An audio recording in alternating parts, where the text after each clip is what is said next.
white supremacist country? Go ahead, Tariq. Yes. Yes, so the topic is America a white supremacist country? Not only is America a white supremacist country, we live in a complete white supremacist world. The whole entire planet is completely dominated in all areas of activity by systematic white supremacy. Not only is white supremacy a system, white supremacy is a religion, and I'm going to prove that on today's show. And in a religion, there has to be a God, there has to be a devil. White people who believe in white supremacy have made themselves into the gods. Black people are the devil, and there is no beginning or end to this system of mistreatment of black people. It's a boogeyman concept. In horror movies, you have the boogeyman like Freddy Krueger, like Jason, like Michael Myers. And what makes these movies turn into franchises is that you don't know the origin of these monsters and you don't know how to get rid of the monsters. And that way you can scare people into perpetuity. The white supremacists have done this with systematic racism. Black people are the boogeyman. I'm going to scare you, give me money for the next religious service. So that's what I'm going to prove today, that white supremacy is a complete global system that dominates all areas of activity. All right. Go ahead and respond, Jared. Well, I'm fascinated to hear that white supremacy dominates the world. I suppose that means that white supremacy dominates Japan and Korea, China, all of these countries that are being extremely successful and are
better than white countries in export balances, in the kinds of standard of living that they're achieving.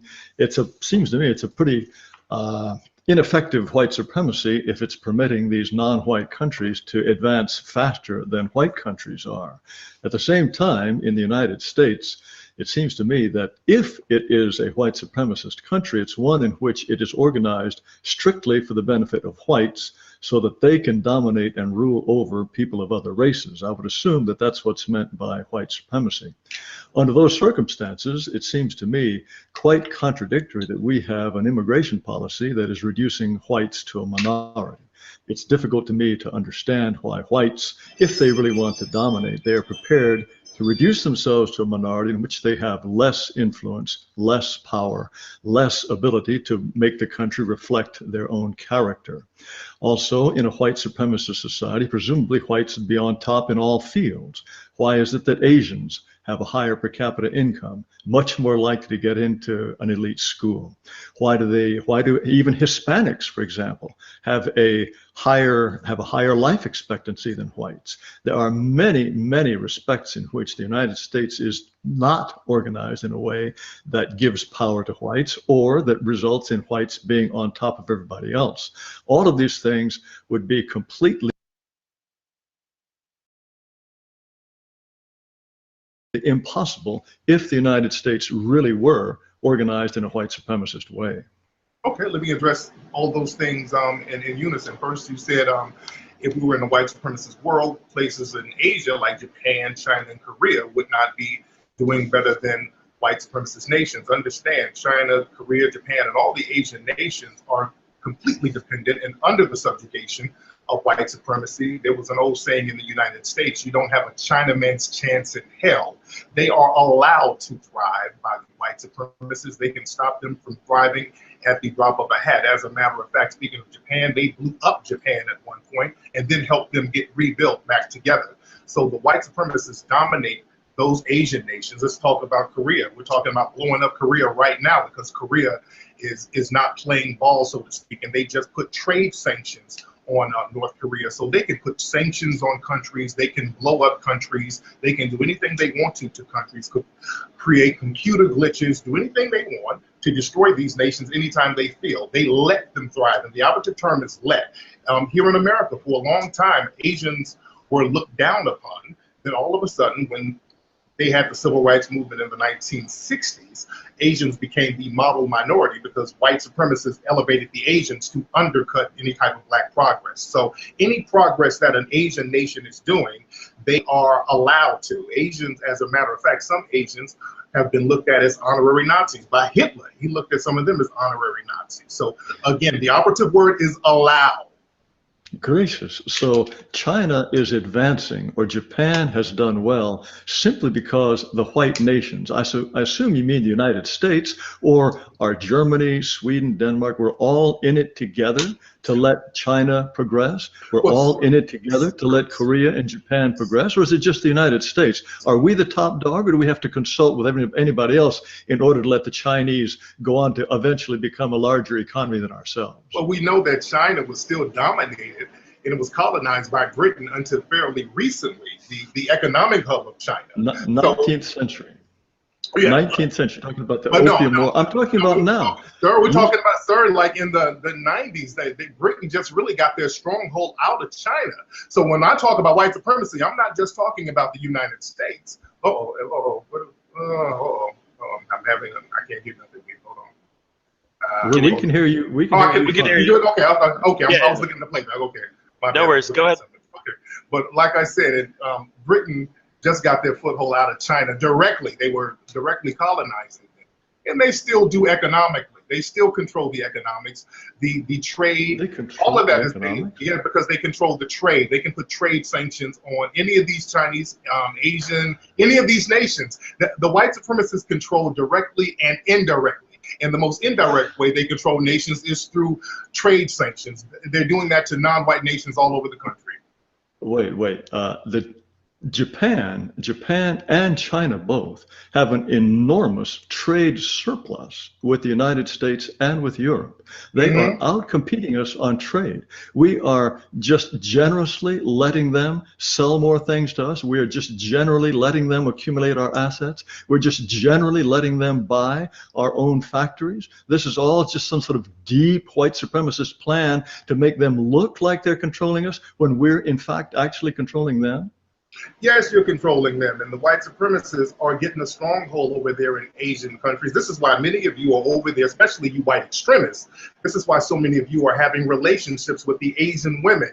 You guys are, you look at some of the big top white supremacist corporation owners, many of these guys, the Rupert Murdochs, all of these people are tied in with these Asians and Eurasians. Look at Trump. Trump has a Eurasian. So there's always been that connection. You allow them to thrive, and you can stop it at any time you want to. Really? Oh, you yeah. mean, how would the United States stop China from increasing its economy? How would we do that? Well, you can just put trade sanctions on them. You can stop them by putting trade sanctions on them, or you can just blow them up. Look, we have tried to put trade sanctions on North Korea, which is a tiny, small economy, and they still don't do what we want them to do. They have continued to develop their nuclear weapons.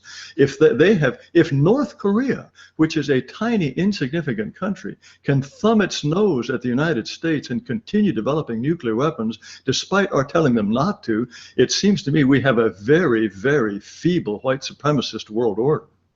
No, you don't, because they're making threats against North Korea now. They're talking about blowing that place up when the economic sanctions don't work. The white supremacists will just go blow the country up.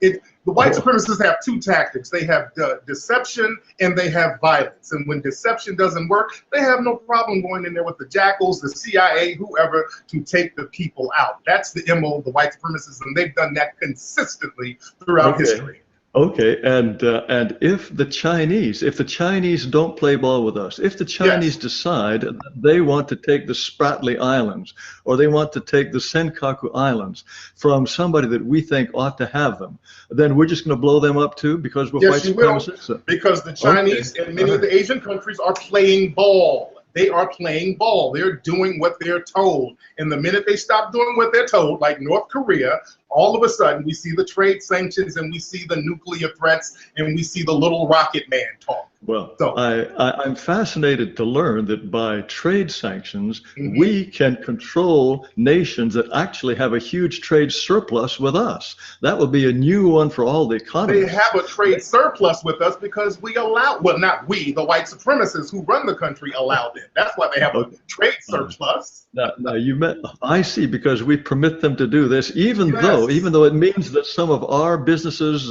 go out, all of our jobs get exported to China. We must think that's a great thing. If our manufacturing jobs disappear to China, we must think that's a wonderful thing because we're stupid white supremacists.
Look, a lot of the white supremacists are not that smart, but the main ones are. And I've always said this: the white supremacists are hands down the most smartest people on the planet, and smart does.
Doesn't have to do with IQ.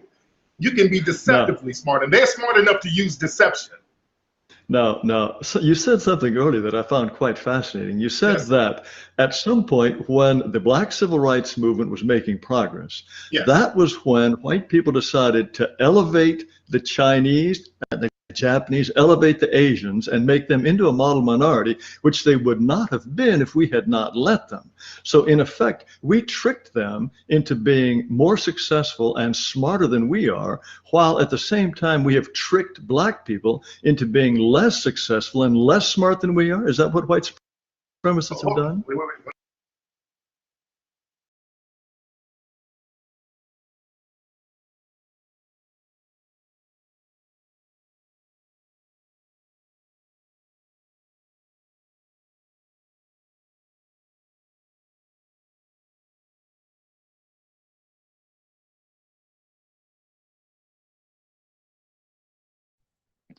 Why am I talking on mute? I'm talking on mute. My fault, family. Listen, when you see a video pause and you don't hear any sound, that's your boy UnbiasedRON speaking on mute. Just say, hey, bro, no sound, you're on mute. You know, give your boy a tap on the shoulder so I don't waste your time. Okay, so you didn't hear anything prior. Cool. Okay, so Pan-Nigerian, what I was saying to you was you didn't tell me anything. I never said Tariq washed Jared Taylor. I believe Tariq Nasheed took a position that was awkward. Okay, he's defending global white supremacy.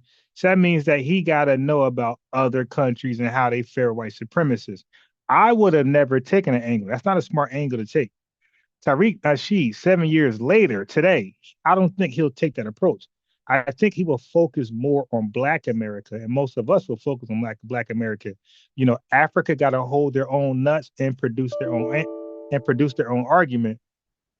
So does the West Indies, and so does Brazil and North Sentinel. You dig? They all got to hold their own nuts and produce their own argument. All right, produce their own case for white supremacy. We just got to focus on white supremacy in America. And had Tariq did that, he would have washed Jared Taylor. But he took on a huge task. He want to prove white supremacy globally, and Jared Taylor is having fun with that position. Tariq changes later. So I was on mute. So what I said was this: I compared this to Floyd Mayweather, FBA, Adolf Floyd Mayweather versus Zab Judah. He lost the early rounds because Zab was faster than what Floyd anticipated. But Floyd made an adjustment and won the later rounds, the majority of the rounds afterwards, and won. Same thing with Shane Mosley. He fought Shane Mosley. Shane Mosley caught him with some good punches early rounds, maybe 1, 2, 3 rounds, but Mayweather won like 9 rounds in a row. Okay, so sometimes that happens. That's called adversity. You're not going to wash everybody. Mike Tyson didn't knock everybody out. You dig? I believe he went the distance with that blood game banger from California. I can never remember his name. But everybody don't get knocked out. Some guys got good defense. Jared Taylor is a great debater. He's a white supremacist, but he's a great debater. The dude has hella experience. Okay, this was an even match. Tariq's angle, I would have never taken. Jared Taylor was happy he took it, and Jared Taylor is, I believe, he's up in this early rounds. It's going to change. Okay, it's going to change, but I don't believe Tariq at this point is winning. I think Jared Taylor got him. He's making more sense, and that's what it is. Okay, so you didn't tell me. I already watched this, and I'm like, yeah, Tariq messed up with the global white supremacy. He should have focused on systemic racism in America like I would have, and he would have killed Jared Taylor. But now he got to defend Japan. He got to defend Australia. You see what I'm saying? Brazil. Nah, dude. We don't know. Us Foundation Black Americans, we don't know the in and outs of Japan and China and Australia and different countries of Africa. We don't know that. We know our thing because we experienced it. We lived it. One second. Wait, can you guys hear me? I'm on my end. Hold on one second. I'm trying to see if they can. So right now he is having audio problems. What's that? Streaming live. I'm just joking with you. Yeah, no, you. How when the Black Civil Rights Movement got going, then the white supremacists, so we white supremacists, decided that we were going to elevate the Asians into a model minority. And I suppose they would not have been a model minority unless that we had permitted them to. So we more or less tricked or browbeated or somehow made them into a group that has a lower crime rate than whites, lower illegitimacy rates than whites, more successful academically than whites. We tricked them into that. Whereas in the case of black people, we tricked them into having a higher crime rate and a higher illegitimacy rate and a higher poverty rate. Does that pretty much summarize your view? Okay, so like I said earlier when I was on mute, so Tariq Nasheed is arguing a position that's bad. This is 7 years ago. I don't believe Tariq Nasheed will argue this position 7 years later today in June 3rd, 2025. I don't believe Tariq Nasheed will take the same position 7 years later as he did 7 years ago. Okay, but to answer Jared Taylor's question, you didn't trick nobody, my boy. Again, Tariq took a bad angle. There's something called hyperselectivity, where America has selected, and a lot of these folks are sponsored by their governments in their homeland. They have selected the best of the best of their homelands, the top 5%. So the Asians that Jared Taylor speaks about, who has a lower crime rate than whites, the Asians who have better credit scores than whites, the Asians who make more money above the national median average, okay? These Asians are the top 5% of their country. So of course they're not going to reduce themselves to low-level crime, petty crime. Of course they're not going to reduce themselves to any criminality. These are the top 5% of their country. They're going to only reflect excellence, Asian excellence. And this is why they make more than the average white person, and they do better overall than the average white person, and of course the average black person. But that's called hyper selection. Now let's go back to black folks. Now black folks, they didn't do to the Asian community like they did black folks. Okay, the Asian communities didn't come over here and change. They didn't come over here to build the country. They came over here to add to the brain gain of America. You dig? So black folks came over here, and Foundation Black Americans came over here and changed to be bred, buck broken, and abused, and to do free work for free work, or at the very least cheap labor. The Asian community didn't come over like that. They came over here to get paid for their excellence. Okay, their excellency. That's what they came over to do. They didn't agree to come over here to do free labor or cheap labor. They came over here to do labor that will result in good pay. So hyper selection is what Tariq missed out 7 years ago. But again, I'm only dealing with hindsight. I know now, but I didn't know this 7 years ago. And obviously, neither did Tariq. So this is why I'm saying he's not doing well in the early rounds, but he fought in the late rounds, and they're good. Thing is, Jared, even before the civil rights movement, the Asians had a low. But I'm only giving my assessment, Nat Turner. I'm not saying I'm the end all be all. Peace, AB, Donnie, Nat Turner, Peace Golden, Peace Kwame, Peace Maneuver, Peace Pan Nigerian. You dig? Just a few names I see in the chat. Okay, I'm not saying I got the end all be all, but I do not believe Tariq Nasheed is cooking. Okay, right now. Right. He cooked later, but right now I don't believe he's cooking. If you think he did, okay, that's just, we just disagree there. But I believe he cooked later on. So I'm only giving you my assessment. My assessment is not facts. It's not the end all be all. You guys might see something different. Crime rate, and black people had a low crime rate, but you still had the yellow peril. You still dominated. And just to respond to Kwame last comment, he says Tariq talking so nice and docile when talking to white people versus when he disrespecting African Caribbeans. Kwame, you are the most disrespectful tether I ever met.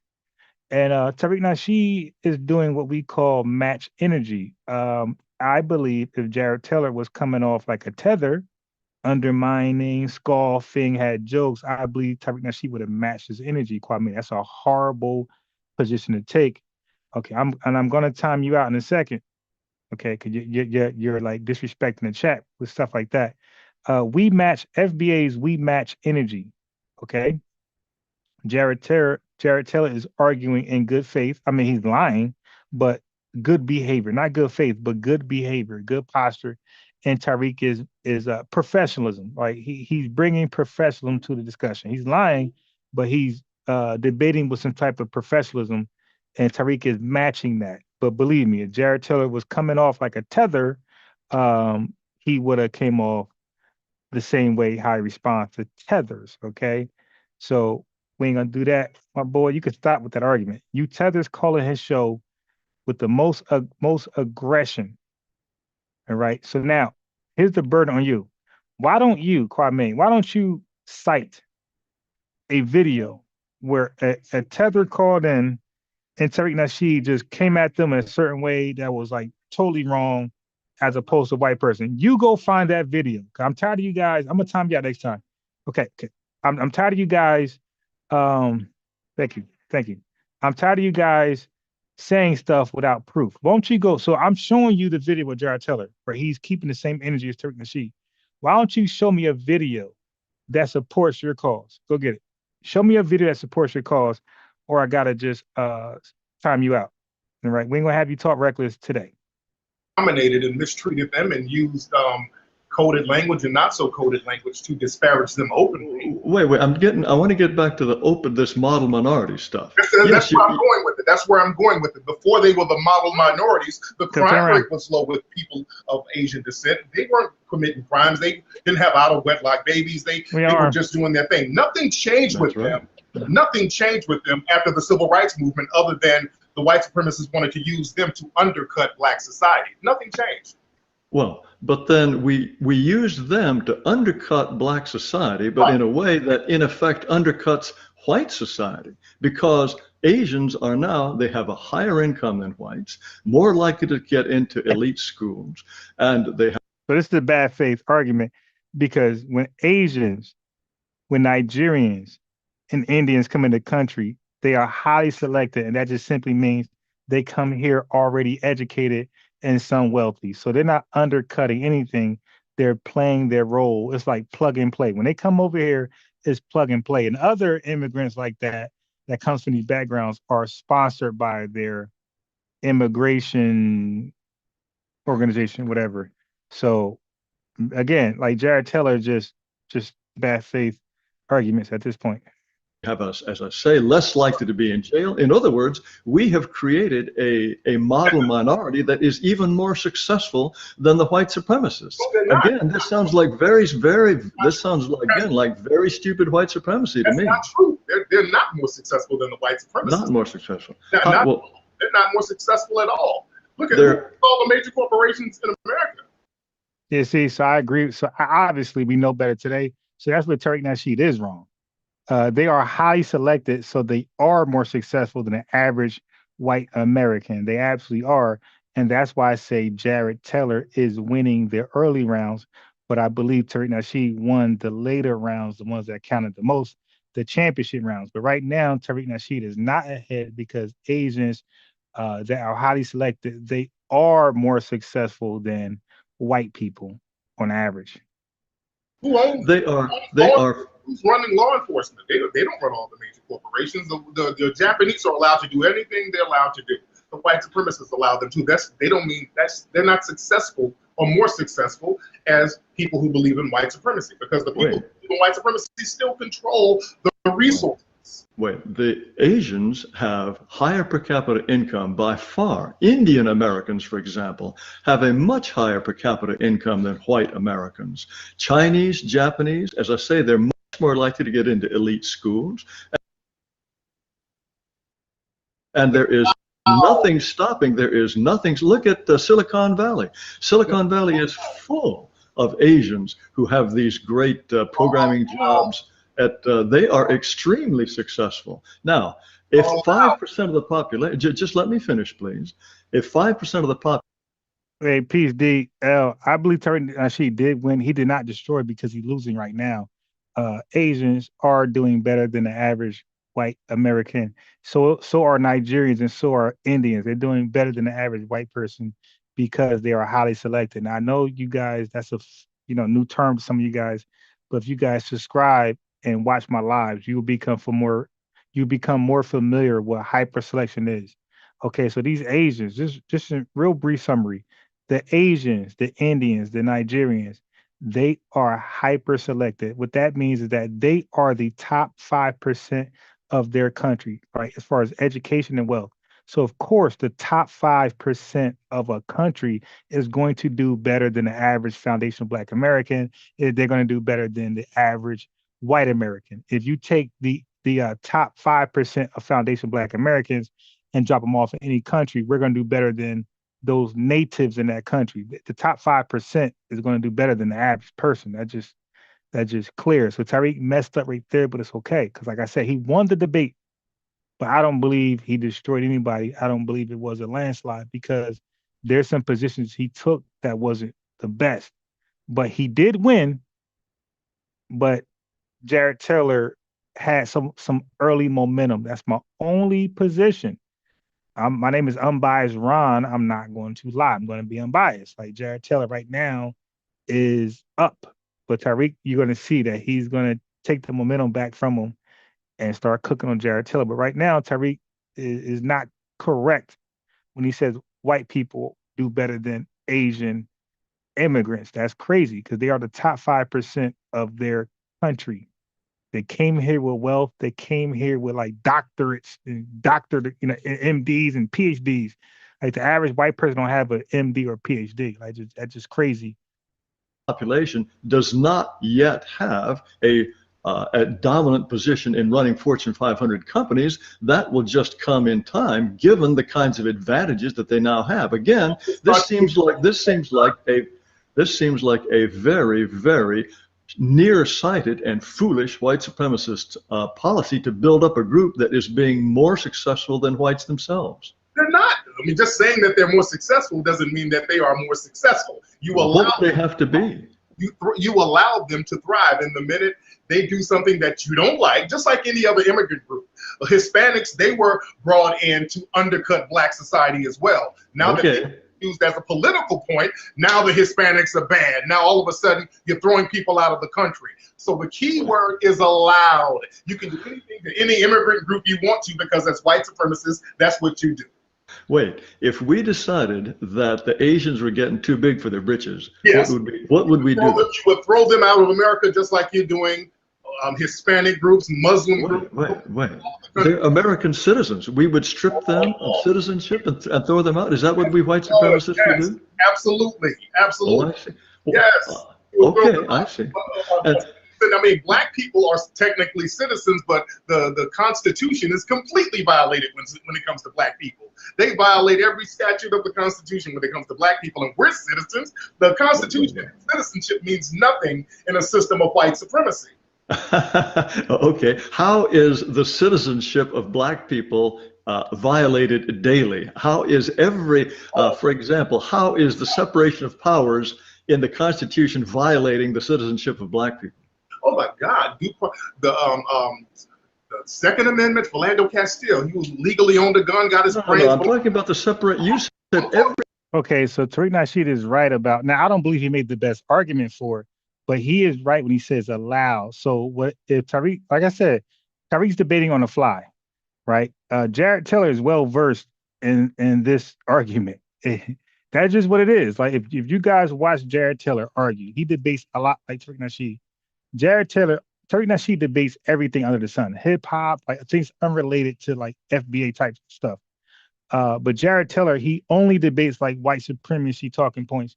Jared Taylor is well versed, like he's Tariq Nasheed equal. Okay. But had Tariq Nasheed, when he says allowed, I would have loved for Tariq Nasheed to specify what allowed is. And allowed is simple. They're not discriminating. They're not redlining. See, when you say allowed, Tariq Nasheed could have just easily said this.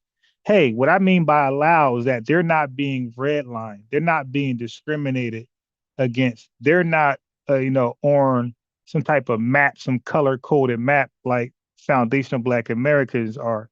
Something like, see, if he'd have been more specific on how they're being allowed, I believe this would have been this point would have been clear for Tariq, but he never specified on how they're being allowed and how they're not experiencing the FBA experience. Every single article. I'm just giving you an example of, I can go down all the statutes, the 8th Amendment, the 13th and 14th Amendment. We don't get equal protection under the law. Black people can get legally murdered by a white supremacist race soldier and nothing is going to happen. The Constitution does not protect us. So the Constitution is toilet paper to white supremacists. Your boy Richard Spencer even said, I don't care nothing about the Constitution. I care about survival. Again, how does the separation of powers oppress black people? You said every aspect of the U.S. Constitution oppresses black people. How does the fact that the president has to be 35 years old, how does that oppress black people? How is it that the citizenship of black people is ignored by every aspect of the Constitution? You playing a word game. I didn't say that. I said it doesn't. Yeah, my bad, DL. I was trying to give you a wrench, DL, and I made a mistake and blocked you. That was a mistake, bro. But I unblocked you and I gave you a wrench. I meant to give you a wrench. Sometimes that happens. For whatever reason, YouTube, when you give somebody a wrench, they got the block button right next to the wrench, which is stupid. But yeah, man, peace and salute to you. It doesn't protect black people. I didn't say the Constitution oppresses. White supremacy oppresses all non-whites. The Constitution doesn't protect black people. Watch the words. Jared, let's watch the words. I'm very clear about the words I use, sir. Not clear to me, but you seem to think. So let me get something else straight. Yes, sir. We white supremacists brought Asians in to undercut black people, right? Yes, we did. Now, why did we want to do that? Why did we want to bring in yet another group, unlike ourselves, who is increasing in numbers, who is electing people like themselves to the Senate, got people like themselves on the Supreme Court? All right, now see, this would be easy for me. He said, why would we recruit Asians, right, Chinese people, or Indians, or Nigerians to come into the country and vote for themselves and not vote for, not vote for white people? I'm supposing he's saying conservatives. It's like, dude, when they vote liberal, are they not voting for white people? See, so I believe, listen, I don't fault Tariq Nasheed. This is 7 years ago. Today, he will cook Jared Taylor because he's not going to argue for global white supremacy. He's just going to argue for systemic racism in America, which will narrow the burden down, and he will cook Jared Taylor. But I don't believe nobody can argue for global white supremacy and win, because it's too much of a heavy burden. You have to know about all the politics and the racial differences or indifferences in certain countries, and that's not happening. Okay, that's all I'm saying. But hold on, let me back up. Why did we want to bring in yet? Okay, so why do we? So now Jared Taylor is saying, why do we? So Jared Taylor is under the impression that when Tariq Nasheed says white supremacists, that's all white people. So again, Tariq Nasheed should have made it very clear. When I say white supremacists, I'm not talking about all white people. I know y'all divided down the middle. Half of y'all Republicans and half of y'all are liberals, all right? So I think that need to be noted early, because Jared Taylor is saying we white supremacists. Jared Taylor is representing all white people in the country when he says we. Okay, Tariq Nasheed makes a clear distinction. Not all white people are white supremacists. Some can be white supremacist suspects. Okay, so that same Nigerian, that same Asian or Indian person, when they come to this country, yeah, they might not vote for the obvious white supremacists that's on the right, but they might vote for the liberals. Okay, because the liberals favor a lot of these immigrants and policies and things like that. So this could have been rebutted a little easier, but 7 years ago, let's see what happens. I don't think Tariq gave the best argument he could have gave on this one. Another group, unlike ourselves, who is increasing in numbers, who is electing people like themselves to the Senate, got people like themselves on the Supreme Court. Why did we bring yet another group that is different from us? And what did we achieve in terms of oppressing black people by bringing these Hispanics in? Well, you classified Hispanics as white. 95% of Hispanics are classified. Wait, let me go back. Okay, so let me answer that part. So they invited these immigrants here to drown out FBAs and what's due to us. That's why they invited them over here. They were not invited here in mass until after 1965. This is a huge talking point that Tariq Nasheed now uses, that Tone Talk now uses, that Yvette Carnell now uses. Anybody in the right state of mind, we now use, because we know better today in 2025, that most immigrants, non-Puerto Rican, and maybe Mexican, had came over here in mass post 1965. Okay, and that was to undermine all of the assistance that was due foundational Black Americans, or ADOS, American descendants of slaves. You dig? Of slavery. That's what that was about. It was to undermine us. They did the same thing in New York. Okay, when Black people were the most numbers in New York, they did the Ellis Island thing, and they drowned us. I think we made it like 10. I'm sorry, I lied. We were not the most numbers in New York, but we had like a 10% population in New York. That's not the most, obviously. 10 out of 100 is not. It's the minority, but that was too much for white supremacists. So they did the Ellis Island thing and invited all these white Europeans there and drowned us out and dropped us down to like 1-2% of the population.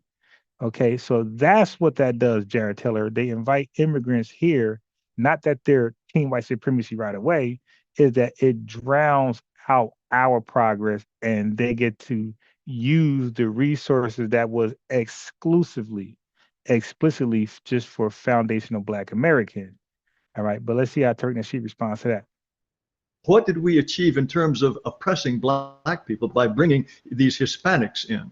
Well, you classified Hispanics as white. 95% of Hispanics are classified as white because all white Anglo numbers are declining. They've been declining for years, and you need other groups to help boost your numbers. So Asians are the reserve white people now, because Hispanics, many Hispanics are classified as white to boost up the numbers for people classified as white. So you always bring in these different groups to boost up the numbers. Wait. Wait, if we sounds like cared, Asian supremacy to me, right?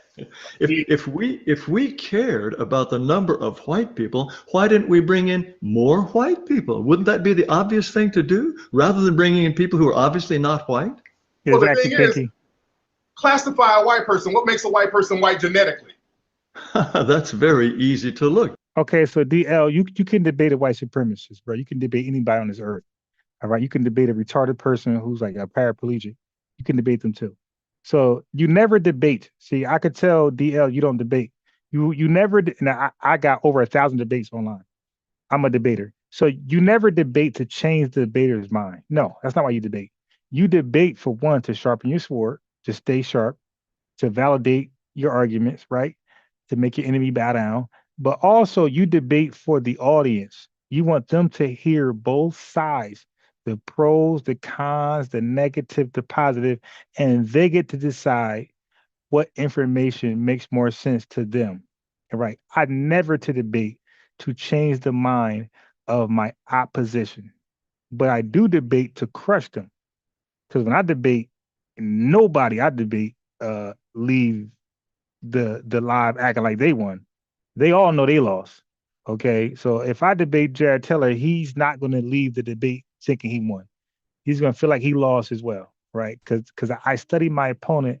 I know their talking points, and I have a rebuttal for everything they say. If you don't know, just go look at my archives and look at my debates. You'll see I crushed everybody. Nothing is close. Just look at the DNA. The DNA of white people says that they are from Europe. The DNA of most Hispanics says that they are largely from Latin America. They're Amerindians. No, white people, I don't think you have any difficulty distinguishing a white person from an American Indian, do you? White people are obviously white. Well, and if we wanted more... Like for example, you see how giddy Jared Taylor is? When I debate, folks ain't like that. Folks ain't that happy and, winning and smiling. No, they don't have the winning smile when I debate them. All right. And watch tomorrow. I'm debating a black conservative who agrees with Larry Elder and Thomas Sowell and Candace Owens and Jared Taylor. I'm debating him tomorrow morning. He don't know nothing about me. And he has all of his videos about Tariq Nasheed, about FBA, and we're stupid and we're this, we're that, and liberals are dumb. So I'm going to debate him tomorrow, and I guarantee you, he might start off like this guy, Jared Taylor, but midway through, he's not going to be feeling like he's going to be talking more serious. No, the confidence I'm going to take from him immediately. I'm going to let him know, bro, you know nothing more than me. All right. No topic you know more than me when it comes to foundational Black Americans, dude. You're out of your league and you will be schooled. So this is the guy. And look, I'm not going to tell you who he is because I don't want him to get a heads up of who I am. Okay. Because he don't know who I am and he don't know how I do. But he's going to be talking to me tomorrow, I think 10 a.m. Eastern time. I don't think I might make it public. I'm not sure because he is kind of scary. Okay, wait. He's kind of scary. So I don't want him knowing I'm making it. He don't even know it's live. Maybe he do, maybe he didn't ask me, but it's not really clear that it's live. You dig? So I don't want him being scared off, but you'll see. I might make it live. I'm not decided yet, but it's gonna be one-sided. All right. He believes everything Thomas Sowell, Larry Elder, Candace Owen believes, and Myron Gaines, and none of them, can stand up to my research. And you'll see. I take the confidence out of all my opponents. Irish weren't considered white when they first came over. The Irish weren't considered white until the late 1800s. So I just want to know what this white thing is. And you said it's from Europe, so it contradicts. There's a contradiction there. Italians weren't considered white really until the 1930s and 40s, sir. They weren't considered white. So the idea that Irish were not considered white is a silly myth that has been circulated by people who should know. Now let me finish. Wait. No. Let me finish. White were not white. Okay. Mr. Nasheed, let me finish. Go ahead, Jared. Okay. The British hated and despised the Irish for a whole host of reasons, one being colonialism, one being the fact that they were Catholic. They did not like them and they did not want them coming into the United States, but no one would ever have suggested that they were some race other than white. Yes. The idea that some kind of magic, they suddenly became white. They would say that the Irish were simian. They would say that they were an ape-like race. If you look up simian Irish, you would see Irish looking like monkeys. They would say they were a whole other species. Look at the Notre Dame logo. It's a fighting Irish who has a simian-like face. They've always had that negative stereotype of the Irish. They were allowed to be white later on, just like the Italians were allowed to be white later on. And so you're telling me that pretty soon the Asians are going to be allowed to be white if it suits us. Sir, according to the white supremacists, they determine who gets to be white and non-white. Asians weren't considered white. The Greek weren't considered white. There's a reason why they call Italians Guineas. Guinea is another code word for African. So they've always allowed certain groups to be white, and they would take their white status away and give it back. If we really cared about maintaining a white majority, why do we let Africans into the country? Okay, so now that's a point for Tariq Nasheed. Okay, so Jared Taylor is lying. When the Irish came over here, because of the potato famine, you know, Great Britain turned their back on the Irish. They wouldn't, and they're like on the Irish people. They're right next to them, okay? And they did not allow them to seek refuge to Great Britain during the potato famine. So they had to come over to America. And I believe that was like the Ellis Island thing for them. I'm sorry, that was 1840s to like 1870s. That was before Ellis Island, but they were accepted as white about 60 years later. Okay, so Tariq is right. Jared Taylor's lying. So Italians, when they came over here, they came over a little after the Irish people, and they were not seen as white either. Now, she is correct. Okay, they also became seen as white after the Irish. The Irish were accepted before the Italians. The Irish were accepted as white around like Ellis Island, and the Italians became white right before the civil rights movement. So Tariq is right there. Jared Taylor is lying. See, I'm unbiased. I'm gonna keep it real when one person is right and wrong. Okay, so just bear with me, chat.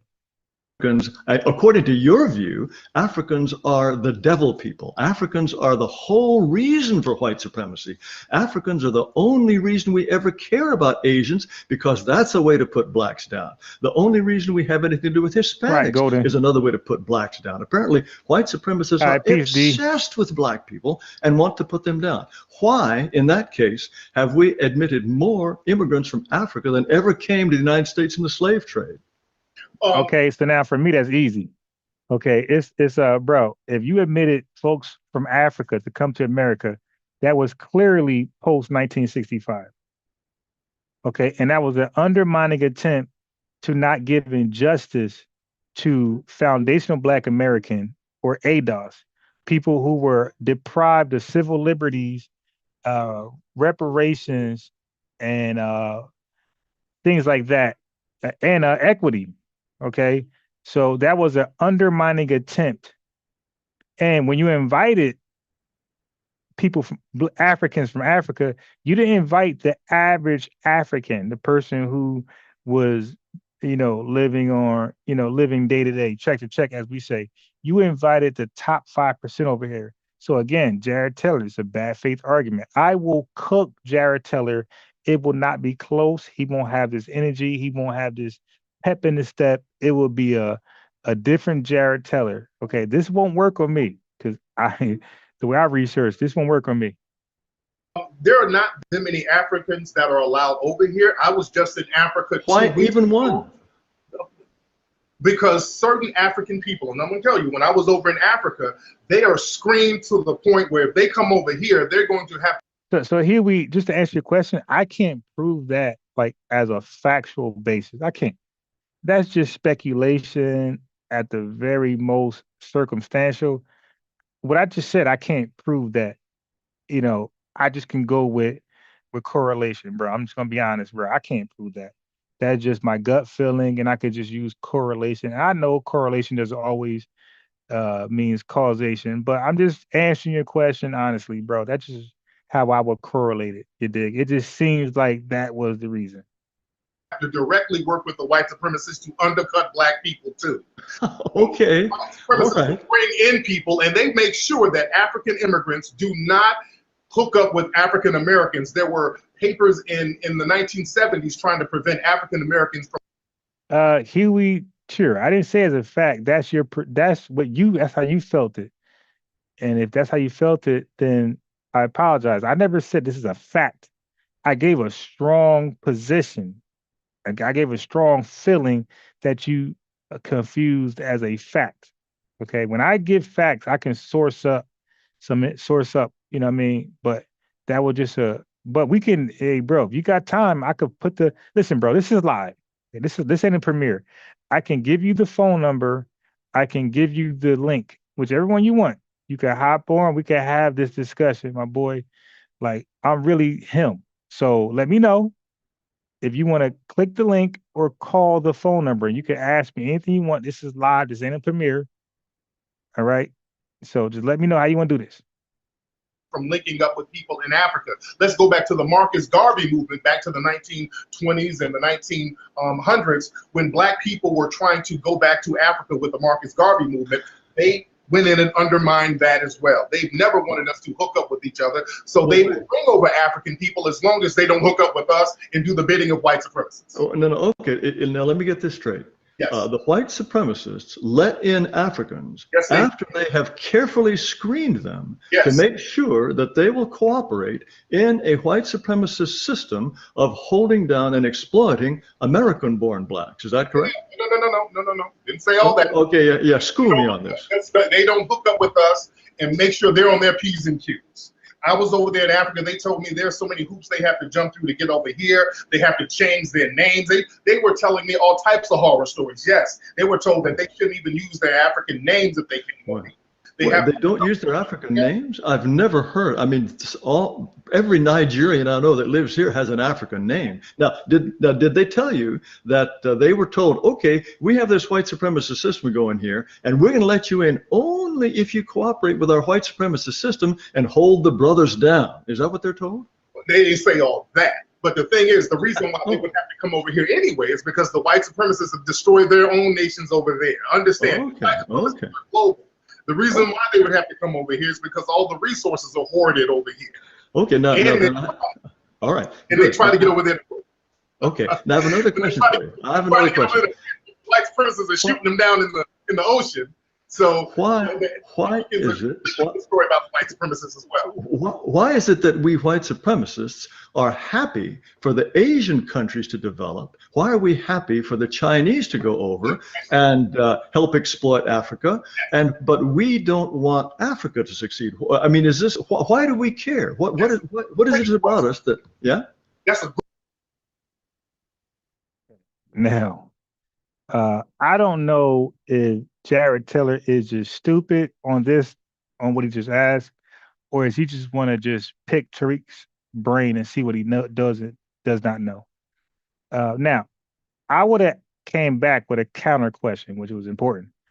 I would have been like, bro, how did the Japanese come from a state of like savagery, barbarianism, and in just 40 years become a superpower? But no country in Africa has did anything remotely close. Okay, so I would ask that back to Jared Taylor, and I would stand on that. So if Jared Taylor keep talking what he's talking, I would keep saying, bro, if you answer this, that might be an answer to your question. If you don't know, then shut up and let me just educate you on how Japan was able to be a superpower in 40 years, and Africa didn't do that anywhere remotely close. All right. So that's how I would handle that one. Great question. Yeah, give me an answer. White supremacy has a racial hierarchy. Right. Okay. Yeah. It's white on top. You might have the Asians on the next. Yeah. Arabs here. Hispanic whites here, and blacks have always been on the bottom. Blacks got to be on the bottom because black people, we have the genetic capacity to annihilate the entire planet sexually. Because when we procreate with you, the offspring is going to be non-white. So black people operate a genetic threat. So we have to be on the bottom.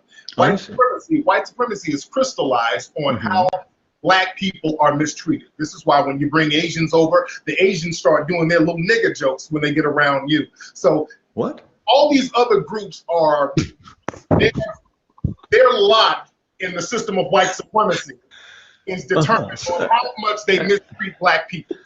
What was that about how much they dislike black? In other words, we train the Asians to dislike black people. No, Jared. Listen to what I'm saying. Yeah, I couldn't hear that last part there. When you get other groups around, when you bring in other groups, other Asian groups, other Hispanic groups, when you bring them in, for them to determine their status with you, to become honorary white supremacists themselves, they have to display anti-black hatred. You understand? I see. For example, let me give you an example. Peter Liang. Peter Liang is an Asian guy who shot a black man in New York. Asians all around the country got together to protect this Asian man from killing a black person. So they have to be honorary white supremacists to a certain degree in order to remain in good standing with to remain in, wait a minute. This guy was a policeman, as I recall, and he fired his weapon and it ricocheted off the wall, and it happened to kill a black person who was in one of these public housing things. It was very, very clear that he did not intend to kill this guy, and it is not at all surprising that people should rally to his defense. Now, I'm again interested in this idea that we can make honorary white people. And where is your evidence that that Asians, if they're the number 2 bunch, where's this notion that they're honorary white people?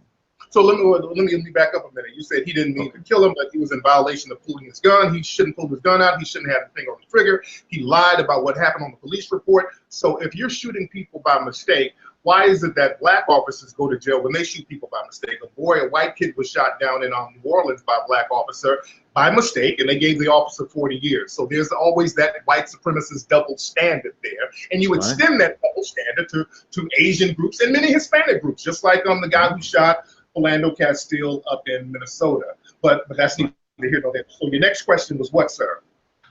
Well, then let me have. I'll approach things from a different point of view. Yes. I am fascinated by your conviction that well, first of all, okay, now it's interesting that you said the reason white people are so obsessed with blacks. I mean, it sounds like everything we do has to do ultimately with black people.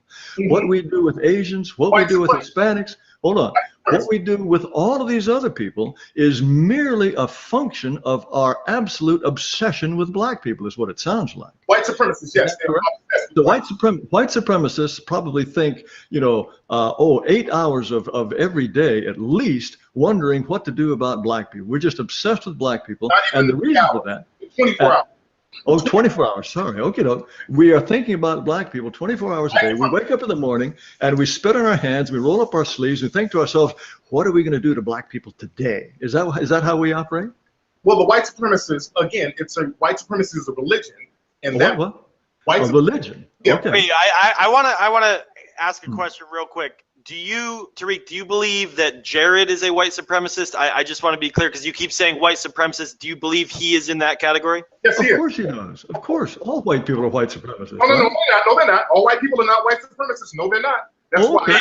How do you classify the difference? A white supremacist is a person who believes through speech, thought, and action that they should dominate, control, and mistreat non-white people based That's what a white supremacist is. And all white people are not like that. That's not true. That's why I don't say the white man and white people are this and that. No, white supremacists think like that. Okay, now who are they specifically then? Who believe that we should dominate, control, and mistreat black people? Well, the thing is, the white supremacists used to be open about who they were, but now they're not open. They have to codify their language, so we don't know who the white supremacists are. So now I use the term suspected white supremacists if I'm not sure a person is a white supremacist or not, because there's no master list of white supremacists. Okay, then how come we got into a situation where white people can't be open about it? That sounds like another failure of white supremacy. No, white people can be very open about systematic white supremacy. They are open about it. Well, who's not? Wait. You just said they're not open. You just said we have to call them suspected white supremacists. Yeah, Jared Till ain't doing too bad right now, but he will get cooked in the second half. But family, yeah, do me a favor. Let me see where these likes are at. Okay, so I don't have it. All right, listen, the best way to support me is not financial, it is just liking the video. All you got to do is just pause for 2 seconds just to like the video. That is the best way to support the channel. Is just like the video. Where are the likes? I can't even see the likes. Oh, I see it. Yeah, no. 60 something people watching, only 30 likes. Come on. Match the likes with the views, please. I know some haters, some anti-FBA folks out there ain't gonna like, no problem. But all you guys who are FBA ADOS or American Freedmen or supporters of the different three names, go ahead and like the video. Let's get the likes up. We want the message to go out to our family, right? There's a lot of awareness that we are responsible for projecting on our own lineage, right? Because our folks don't even know what FBA is. So we need this channel like this to be in their live feeds. So go ahead and like the video, do that for me. That's the best way to support. The second best way to support is right there, the Cash App, UnbiasedRON, right there. Okay, so I'm gonna play the video, but just like the video. You don't have to send no money, just like the video. That's the best way to support. The second best way to support is like the video and a Cash App donation. Okay, that's it. Real simple. Like the video. For a long time, they couldn't be open about it because they had to codify the language. Now that we have Trump in office, people are becoming more open about white supremacy now, this day and age, right now, 2018. They are now. Who, for example, who is an open white supremacist now? Well, you're an open white supremacist, Richard Spencer. No, wait. I have no desire to dominate or mistreat anybody. Who do you think I want to mistreat? Do you think I want to mistreat you? But yeah, you kind of justify that, Jared. And I don't justify it at all. I don't want anybody mistreated. But you say that black people have an inferior IQ. And if we have an inferior IQ, you must have a superior IQ. So that, by definition, is white supremacy, right? No. Well, hold on. I just remember who Tucker Carlson is. No way I believe Tucker Carlson. Jared Taylor is actually smart. Okay, so I don't expect nobody to watch Jared Taylor like that. He's actually smart and he's well versed in his talking points. Tucker Carlson is no Jared Taylor, no way near, and neither is Richard Spencer or Myron Gaines. Candace Owens got her well versed talking points, and you know what I mean. So those folks, I will say can fight a little bit, even like a Charlie Kirk or a Louder Crowder can give like a little fight. But Tucker Carlson, I remember this guy is no way Pan-Nigerian. You're just lying. But I will recap that tomorrow. I will relive the Tucker Carlson and Tariq Nasheed conversation debate, whatever you want to call it, tomorrow. But I remember who this guy is. That is a fool. No way in hell you're gonna convince me he beat anybody. Just not Tariq. He ain't beat nobody debating. Tucker Carlson is a fool. Not at all. You said it means to dominate and mistreat. Those things are very important. I don't want to dominate or mistreat anyone of any race. But you justify it. I just pointed out. I'm not justifying it at all. I'm entirely opposed to it. That's mistreating people based on race. You just justified Peter Liang killing somebody who was black. You made an excuse for murder. And that's justifying mistreatment, sir.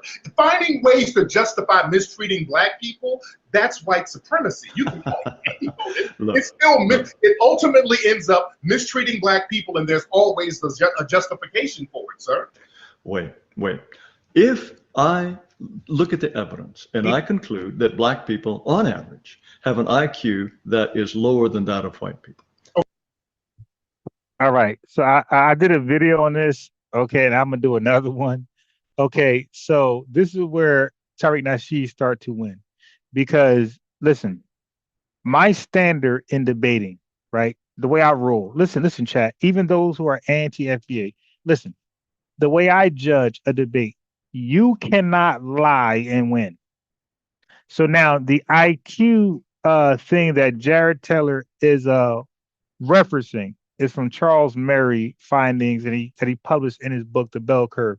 So even Thomas Sowell, the person who they love the most, Thomas Sowell debunked the IQ test being genetic, right? It's a genetic thing because Charles Murray and now Jared Taylor believes in a smart gene, and I'm sure Richard Spencer does as well. They believe in a smart gene, and I know none of y'all believe in a smart gene, where people are just genetically just born smart and other people are genetically just born dumb. This is race by race, is what Charles Murray argued. This is a racial thing, not an ethnic or individual. They argue this is a race research. This is scientific based on race. That's Charles Murray. That's his conclusion. So Thomas Sowell, who's an Uncle Tom, who's a conservative, who most conservatives get their talking points and research from, is Thomas Sowell. And he debunked that when he was giving his rant about Hillbilly Elegy, the book by Vance. Okay, so you guys got to level up to talk to me. So Thomas Sowell already debunked the notion that there's a smart gene. You're just born smart. It's inherited in you. Okay, he debunked that with the book by Vance, Hillbilly Elegy. So that's a problem. All right, and we know it's pseudo anyway. I already did a video on that. There's no such thing as a born smart. Matter of fact, there are more variants within a race than there is another race. So black people will have more of a difference amongst each other than they will with white people or Chinese people. And white people will have a more difference within themselves than black people and Chinese people. So it's actually the opposite. Like you might have more in common with a separate race than your own people. So yeah, so something like that. See, this talking point by Charles Murray. That's why I say I will cook him, American Tether, because I'm that type of researcher, my boy. Okay, I know these guys' arguments. I made videos. I got the research, and you'll see. Well, I've been killing. I mean, first of all, who called in and did good versus nobody? All right, and now we got a black conservative calling tomorrow morning. We'll see if he can change something and do good. But it's kind of hard because I know your leaders. I know your research. I know where you're going. I know you guys are dumb. You're going to rely on somebody you believe is smart. You're going to say, oh, Larry Elder, he's a lawyer, Harvard graduate. He has to know something. By the way, Vance, who wrote the book Hillbilly Elegy, he has a Yale law degree. And Thomas Sowell, he's an economist. So these guys must be smart in history. And you're going to regurgitate their talking points and get cooked. Okay. And I think the evidence for this is overwhelming. And if I say this in public, I become a pariah. Charles Murray, who has written about this, cannot speak on a college campus without being shouted down by white people. Right. Now, all of those people on the campus, are they secret white supremacists and they secretly support Charles Murray, or are they really opposed to the idea of Charles Murray, and that's why they shout him down? There are many people who are opposed to Murray, but there are many people who support him. Understand? Well, we don't know. We can't quantify. We don't know who supports him. Okay. But there are a lot of. This is why. Okay. So we can't quantify who supports him, doesn't support him, but the science is irrefutable. Okay. So Charles Murray used pseudoscience and he cherry picked a data set, and he didn't include other factors that go into IQ tests. Okay. So that's why he lost. Okay. So, but you could Wikipedia, you could Google, Chat GPT, whatever you want, and you'll see that the Charles Murray assessment in the bell that he published in the bell curve was debunked by scientists. Right? It's a garbage, racist, cherry pick study. Okay, so I just want to add that. Say you have white supremacists and white people. All white people are not white supremacists. There's a lot of how many do you reckon are white supremacists? I have no idea. I cannot quantify it whatsoever because I know that the white supremacists are the most powerful people How do you? Well, wait. The most powerful people in the United States, we can name Not the them. United States, on the planet. The white supremacists are the most powerful people on the planet, not the United States, the planet. The white supremacists dominate the planet. Okay, then if we pick out the most powerful people on the planet, then we can be sure they're white supremacists? Yes, most of them, yes, absolutely. Okay, or suspected white supremacists. Some are white supremacists, some are suspected white supremacists. The most powerful people on the planet. Probably white supremacists or suspected white supremacists. Like Donald Trump, he's one of the most powerful men on the planet. He's a suspected white supremacist. Some people say he is a white supremacist. I say he's a suspected white supremacist. His entire cabinet is full of suspected white supremacists. Okay, now, so some of the most powerful people in the world are members of the U.S. Supreme Court. Are they white supremacists? Is Ellen Kagan a white supremacist? Well, is Sonia Sotomayor, is she a white supremacist? Well, let's look at the Supreme Court. The Supreme Court put down a ruling, and it's never been overturned, that a black man has no rights a white man is bound to respect. Oh, and for heaven's sake. The Supreme Court used the word white supremacy and black inferiority in the Taney ruling with Dred Scott, and they never overturned that. As a matter of fact, the Dred Scott decision was used in a court case a couple of years ago. So, the white supremacists, they dominate the Supreme Court as well. Look at the documents. I'm talking law. This ain't my opinion. I'm talking law. So you're telling me that a black person has no rights that a white person is bound to respect? Is that what you believe? According to evidence and according to the Supreme Court ruling in the Dred Scott decision. But okay, well, hold on. So if I walk into your house and I put a gun to your head and I say, I like the look of that chair you're sitting in, I like the look of that microphone, and I walk out with that, and you call the police are going to say, whoops, sorry. Now that's an extreme analogy he's making. Which is, I wouldn't even, if I was Tariq, I wouldn't even address that. I just spoke over that and made a whole nother point. I wouldn't even address that point at all.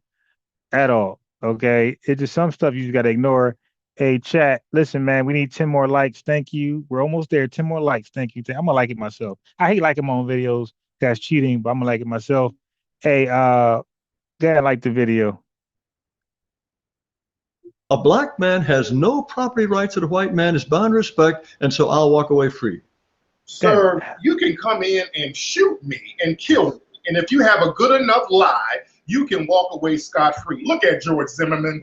Wait, why should I have to lie? In a white supremacist, look, if you have no rights that I'm bound to respect, why do I even have to lie? Why can't I say, hey, I just shot the guy because I felt like it? Yeah, Kwame ain't normally right. But I'm gonna agree with Kwame on that last comment. Well, they have done that. Well, that's what George Zimmerman did. Wait, you really believe that? You really believe that? Then he had to build a cockamamie story that he was beaten within inches of his life. So you got to get the lie looking good. Wasn't George Zimmerman Hispanic though? I don't think he was even white. Oh, come on, he was an honorary white man. Honorary white man. Honorary. He's white. Anybody who attacks a black person's an honorary white man, right?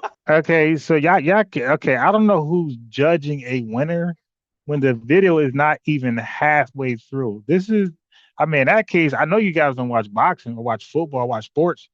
I don't know how you can, didn't the Celtics come back and beat the Knicks a couple times? Didn't the Patriots come back and beat the Knicks when they were down in the fourth quarter? You guys are determining a winner when this debate is not even halfway through.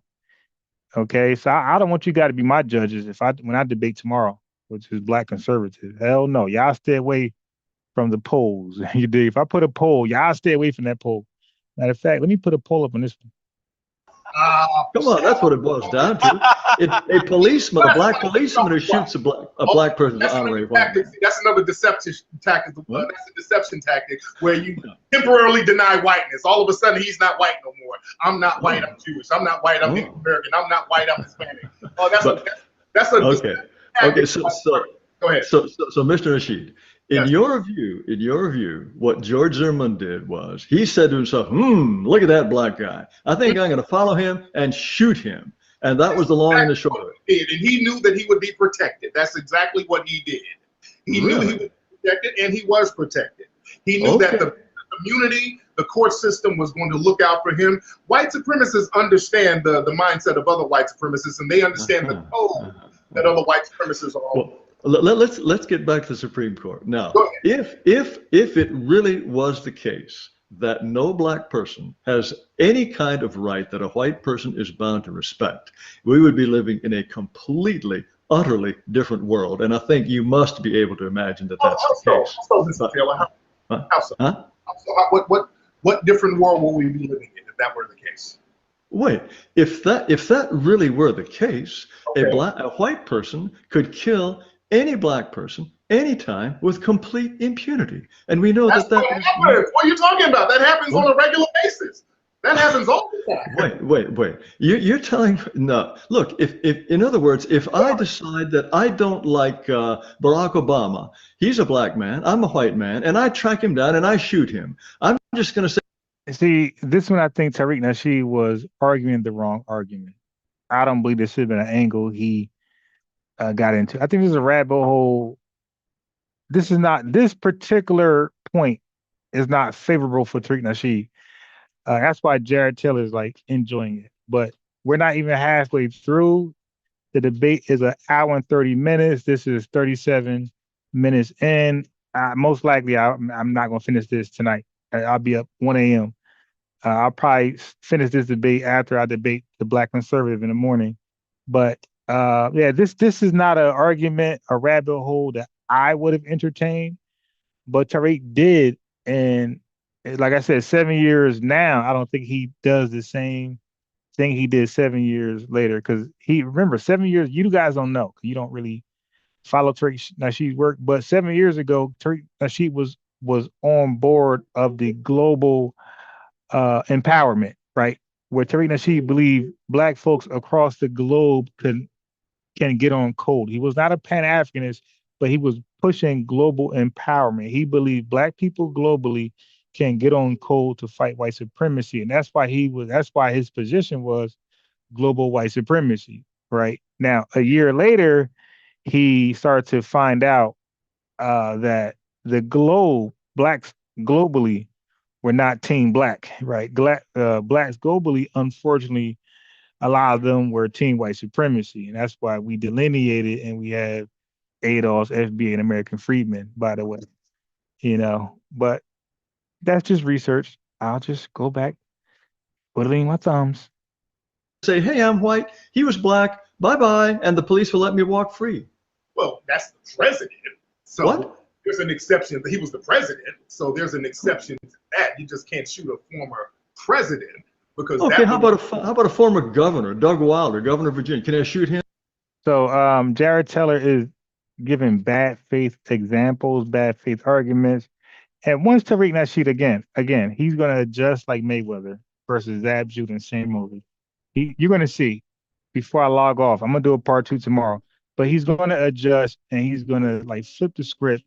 And Jared Taylor is going to get wiped across the floor. You'll see. So enjoy the discussion so far, where it's kind of close, where Jared Taylor is making good little points here, but you're going to see it's going to flip, and Jared Taylor is going to be wiped across the floor. You'll see.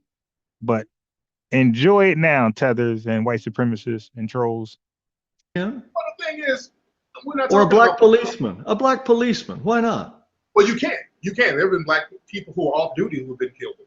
Wait. Why not in uniform? But the thing is, especially if you become what I call a race soldier, I won't even call them police officers. If you become a police officer and you believe in white supremacy, which the FBI said law enforcement has been infiltrated by white supremacists, they can kill a black person with impunity.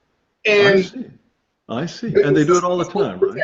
There's a system to protect him. The court system is going to protect him. The jury system is going to protect him. The prosecution is going to protect him. That's a reality.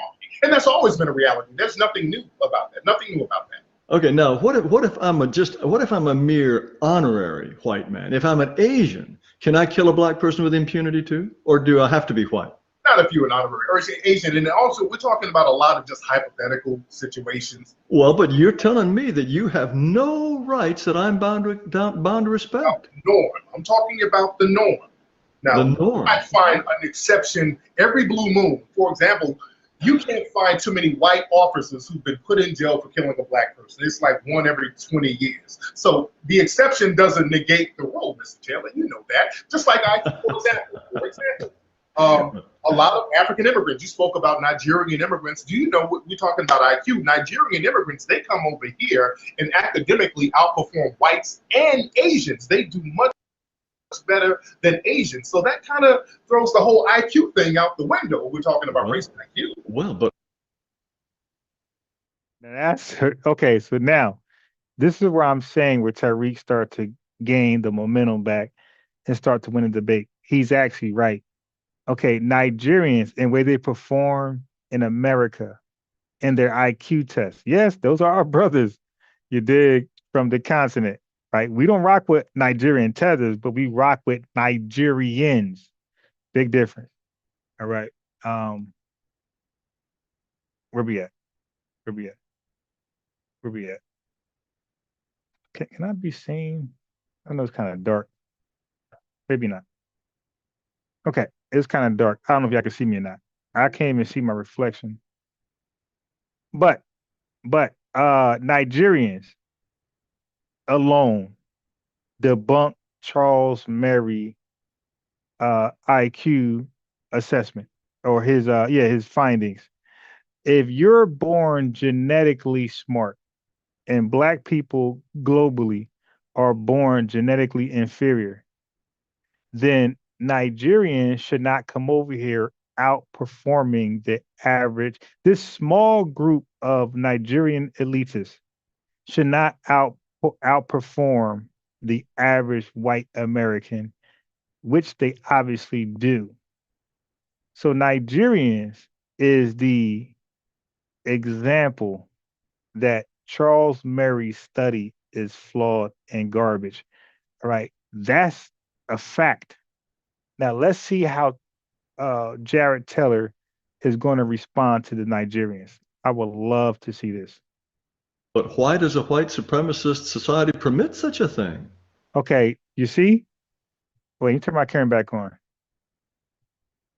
Okay, you see? I see it. Hold on. Okay, so I turned my camera back on. You see? So Jared Taylor, had just ignored Tariq Nasheed example of the Nigerians to prove that the IQ assessment from Charles Murray was garbage and cherry-picked data to make it appear that white people are born with a smart gene, like intelligence is genetically passed down. All right, so let me get that one more time. So now you guys who are hating on Tariq Nasheed, you guys totally ignored Tariq example, which disproved the IQ thing. And Jared Taylor, look at his face. You see, I told you early on in the debate, I said Jared Taylor had the momentum. He was doing well. Tariq Nasheed took a position that's like almost impossible to defend. So now, when Tariq Nasheed focused more on America and America politics and America's racism, you see how well he's doing. Drop the whole global white supremacy bull, right? And stick to white supremacy, systemic racism in America, and we can't be beat. Now, I'm gonna go back. African person. It's like about the norm.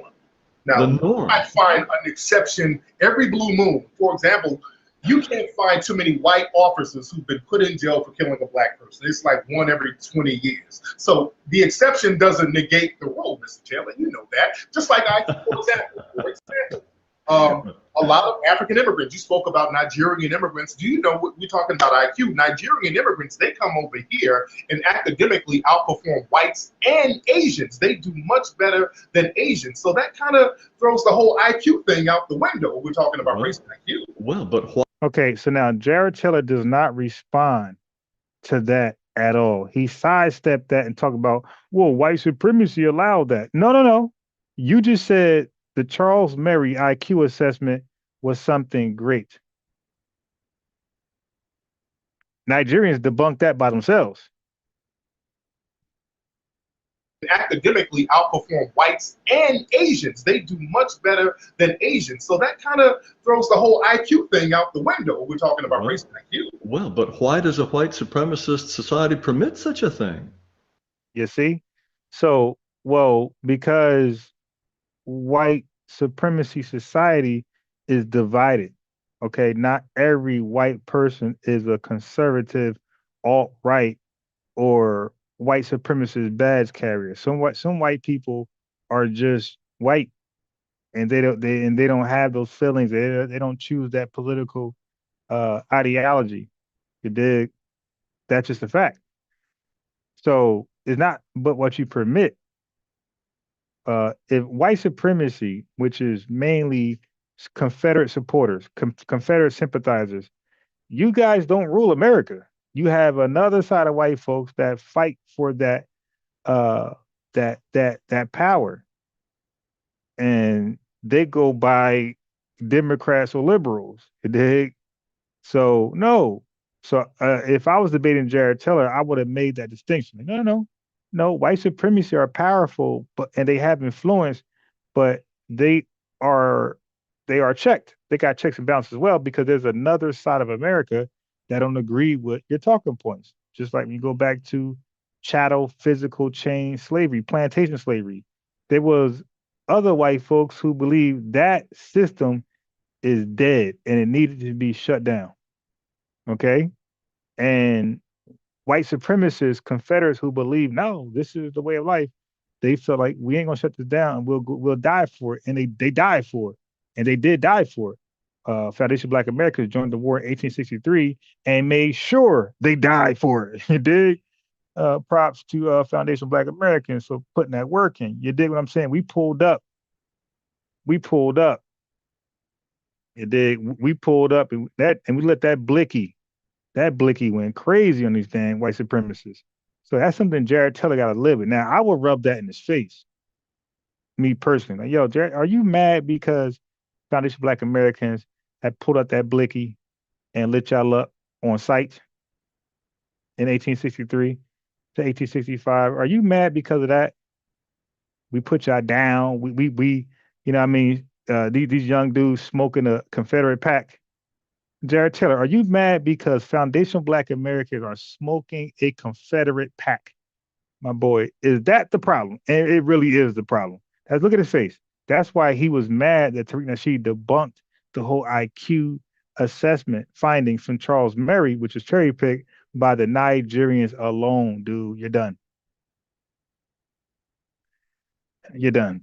Okay. Well, you can't really do anything what's going on in that person's mind. You know, a person is smart, they're smart. But well, wait. If people are smart, they're smart. You're assuming, of course, that on average, black people are just as smart, maybe smarter than white people, right? Not maybe smarter, but we have the same level of intelligence, of course. Okay. Of course. All right. It goes without saying. No, are you saying we don't have the same level of intelligence as whites? Okay. I was just checking on that. I thought you might think that black people are actually smarter. But let's get back to the Supreme Court. But you didn't answer that. You danced a little bit. You're dancing with the stars. Do you think that black people have equal intelligence as whites, Mr. Taylor? No, I don't. On average, the black IQ is 85. All right. So, Kwame, since you are the most vocal in the chat, and Pan-Nigerian, listen, I can't let you hide. So, do you guys, matter of fact, that's another poll. Okay, let me do another poll. Let me close this one out. Okay, so now, Jared Taylor says that white folks got a higher IQ than blacks on average. Okay? Hold on. How do I close this damn poll, man? Oh, hold on. Okay, it's over. Okay. Here's the new poll.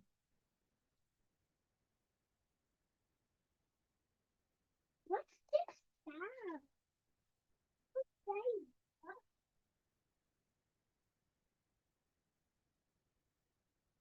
Okay.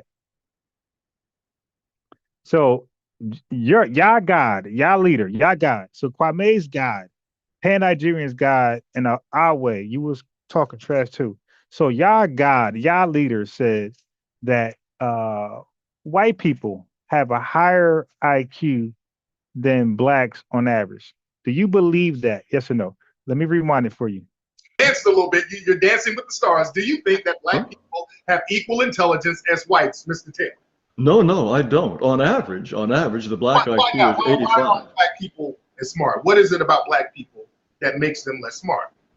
Oh, well, there are all kinds of things that go into what is called intelligence. The structure of the brain, the way the gray matter and the white matter interact, the rapidity of signals transmitted on neurons. We don't really know in 100% the biological underpinnings of intelligence. But I think the evidence is overwhelming that East Asians, on average, are somewhat more intelligent than whites, and whites more intelligent than blacks. But aside, I know you're not going to agree on that. And you're not even interested in the evidence. Hey, that was bogus.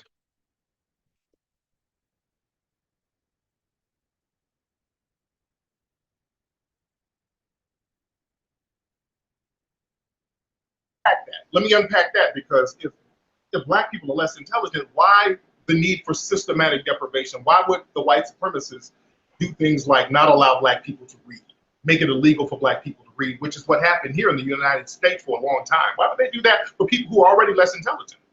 We're talking about the United States today. You're saying the United States today is a white supremacist society. I do not deny that in the past the United States could be described as white supremacist. But let's get back to the Supreme Court. But you didn't answer the question. That's a very valid question. If we were, and they were saying the same thing you're saying back then, back in the 1800s, the 1900s, they would say the same thing that black.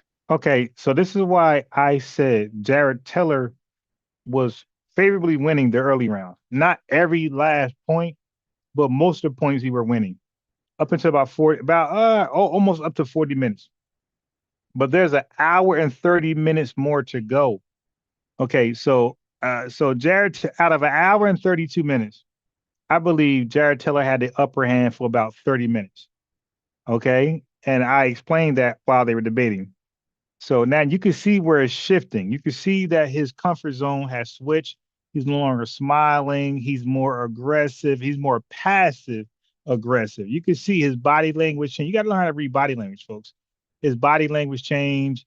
You could tell he's not as happy. He's not as, his demeanor just changed because the debate switched. So now we're dealing with the IQ. He's holding him to the test. He mentioned the Nigerians. Jared Teller straight sidestepped that. Tariq Nasheed did a bad job of holding him to the Nigerians and the IQ conclusion that he agrees with Charles Murray. Okay, that's why, listen, I'm a different debater because I'm 100% researcher. You dig? I lose sleep to research. You guys can't fathom that type of lifestyle. I'm really him. So, and you'll see tomorrow when I debate that black conservative who I don't believe most black conservatives don't agree with Jared Teller, but he's definitely going to agree with Charles. He's going to agree with Thomas Sowell, Candace Owens, and Larry Elder. So I'm going to use their talking points against him. You dig? But this is when the tide has shifted. Tariq Nasheed, up in close to the 40-minute mark going down, you can see Tariq starting to cook him. He adjusted and he's winning. Black people, our IQs are just not high. We're not as intelligent. Thomas Jefferson, he wrote a whole book, Letters from the State of Virginia, about how our IQs, not our IQ, but how our intelligence level was just so low. But at the same time, black people were not allowed to read. So why would you not allow a people to read and make it a crime if they were already less intelligent? I'm trying to understand. First of all, Letters from the State of Virginia has only a few little remarks about blacks. It's about the state of Virginia. I mean, I realize that you think that white people are obsessed with by black people, and that's all they ever think about 24 hours a day. And that book was the foundation of modern white supremacy ideology. You know that. Oh, okay. No, I don't in fact know that, but Letters from the State of Virginia covers a lot. Go on and on about how superior black people were. Look, There are just a few passages in that book about black people. And how inferior we were in that book. In those few passages, he was talking about how inferior we were. He thought that blacks on average were less intelligent than whites. Now, nobody ever pretended, no one ever pretended that there were not some blacks who could read. No one ever suspected otherwise. He knew about, Thomas Jefferson knew about blacks who could read as well. No one ever doubted that they could. Okay, so I gotta highlight the disingenuous of Jared Tiller. Okay, of course they believe we can read. That's why they made it illegal to read. They knew we had the intelligence to read and understand what's going on, right? And be hip to the game of plantation owners and white supremacy politics. They knew that. That's why they banned reading. If we didn't have the ability to read, the intelligence to read, there wouldn't be a no reading rule. Like, you don't have a no reading rule amongst cows and herds of sheep, things like that. So obviously they knew we can read, and they knew we could comprehend what we read, and they knew what we read and comprehend will affect our role in chattel, plantation, and slavery. That's obvious. So they know our potential. They know our ability. They know our intelligence, right? They want to lie to the North. So they are not going to lie amongst themselves, right? I'm talking about those who are in favor of slavery. They're going to lie to the North to deceive the North and to discourage the North to want to emancipate and go to war to free people who were enslaved. So it's a trick bag. It's a poker move. It's a chess move. We know these guys are intelligent. This is as intelligent as any other human being. But we don't believe the North knows that because they're not involved with them on a day-to-day basis. So we're going to act like these folks are actually inferior, and we're going to have pseudoscience, right, to back it up, which is now recorded in the history books as scientific racism. And we're going to act like science is on our side when we lie and say they are less than, they are inferior than us, and there's no need to free them. You know, enslaving them is helping them. Okay, so that was kind of the rhetoric of the time when the South was trying to justify enslaving us and keeping it going as a main source of labor, imports, exports, and money. Okay. Could read. Why is it illegal for black people to read if we're just so less intelligent? Well, the whole idea in those states and at those times in which it was illegal. Now, don't forget, slavery was an extremely variegated thing. Any generalization about slavery is likely to be completely wrong because it was so different depending on the time, so different depending on the place. There were, in some circumstances, laws against teaching slaves how to read, not blacks in general, but slaves how to read, because it was thought that that might contribute to some sort of slave revolt or some attempt to gain freedom. But let's set that aside. I like to talk about the United States today. Well, let me correct you though, because even after slavery, during the Jim Crow era, it was you had white supremacists monitoring black people so they wouldn't read in public as well. So reading was something that was looked down upon with black people even after slavery. And when black people started to get their own schools and their own communities, they were torn down and burned down by the white supremacists. But go ahead, brother. Well, I'd like to hear examples of schools that were burned down by white supremacists, because after all, even Oklahoma in 1921, Wilmington in the 1800s, Rosewood, I can just, list goes on and on. But go ahead. Those were race riots. In any case, now back to the Supreme Court. You may recall that when Sonia Sotomayor, now in your view, she may be an honorary white for all I know, but when she was appointed to the Supreme Court by Barack Obama, She said that, well, it was pointed out that she had said that she thought that a wise Latina woman would be a better justice than a white man. This is well known about her. And when she came up for confirmation, the Senate, of course, was overwhelmingly white. Now, why would a white supremacist Senate, and surely some of those people must be white supremacists and not just suspected white supremacists because they're powerful, they're senators, and you said the most powerful people in the world, presumably including the premier of China, are white supremacists. So there must have been some white supremacists there. Why would they confirm a woman who says that a Latina woman will make a better judge than a white man? Isn't that a grave insult to white supremacy? No, because most Latinos are still white, and they just have different ethnic backgrounds. See, ethnicity and race are two different things. She's still classified as white. That woman is still white. She just has a different ethnic background, sir. I don't think that Latinos, 95% of them are classified as white. No. Yes, well, I'm not making that up. Right now, you just use the "I'm white and I say so" narrative, which is just. Okay, so Tariq, she was absolutely correct. That's why applications, it'll say white, non-Hispanic. It does not say that for people from sub-Saharan background. You dig? DNA. It don't say that for anybody who come from sub-Saharan background. It don't say black, non-Hispanic. You dig? That's not our option. So yes, so Hispanics are lumped up with white so much so that certain options got to specify and say white, non-Hispanic. White supremacy. Okay. So when she says something insulting to white people, she's talking about Latinos as opposed to white men. She is making a distinction between a Latina woman and a white man. And so let me finish. He's white. Please let me finish. So she is drawing a distinction. She says, I'm Latina, you guys are white, and I'm going to make a better judge than you. And all those white supremacist senators, they said, oh, we'll let that pass because she's really white just like us. Was that what they thought?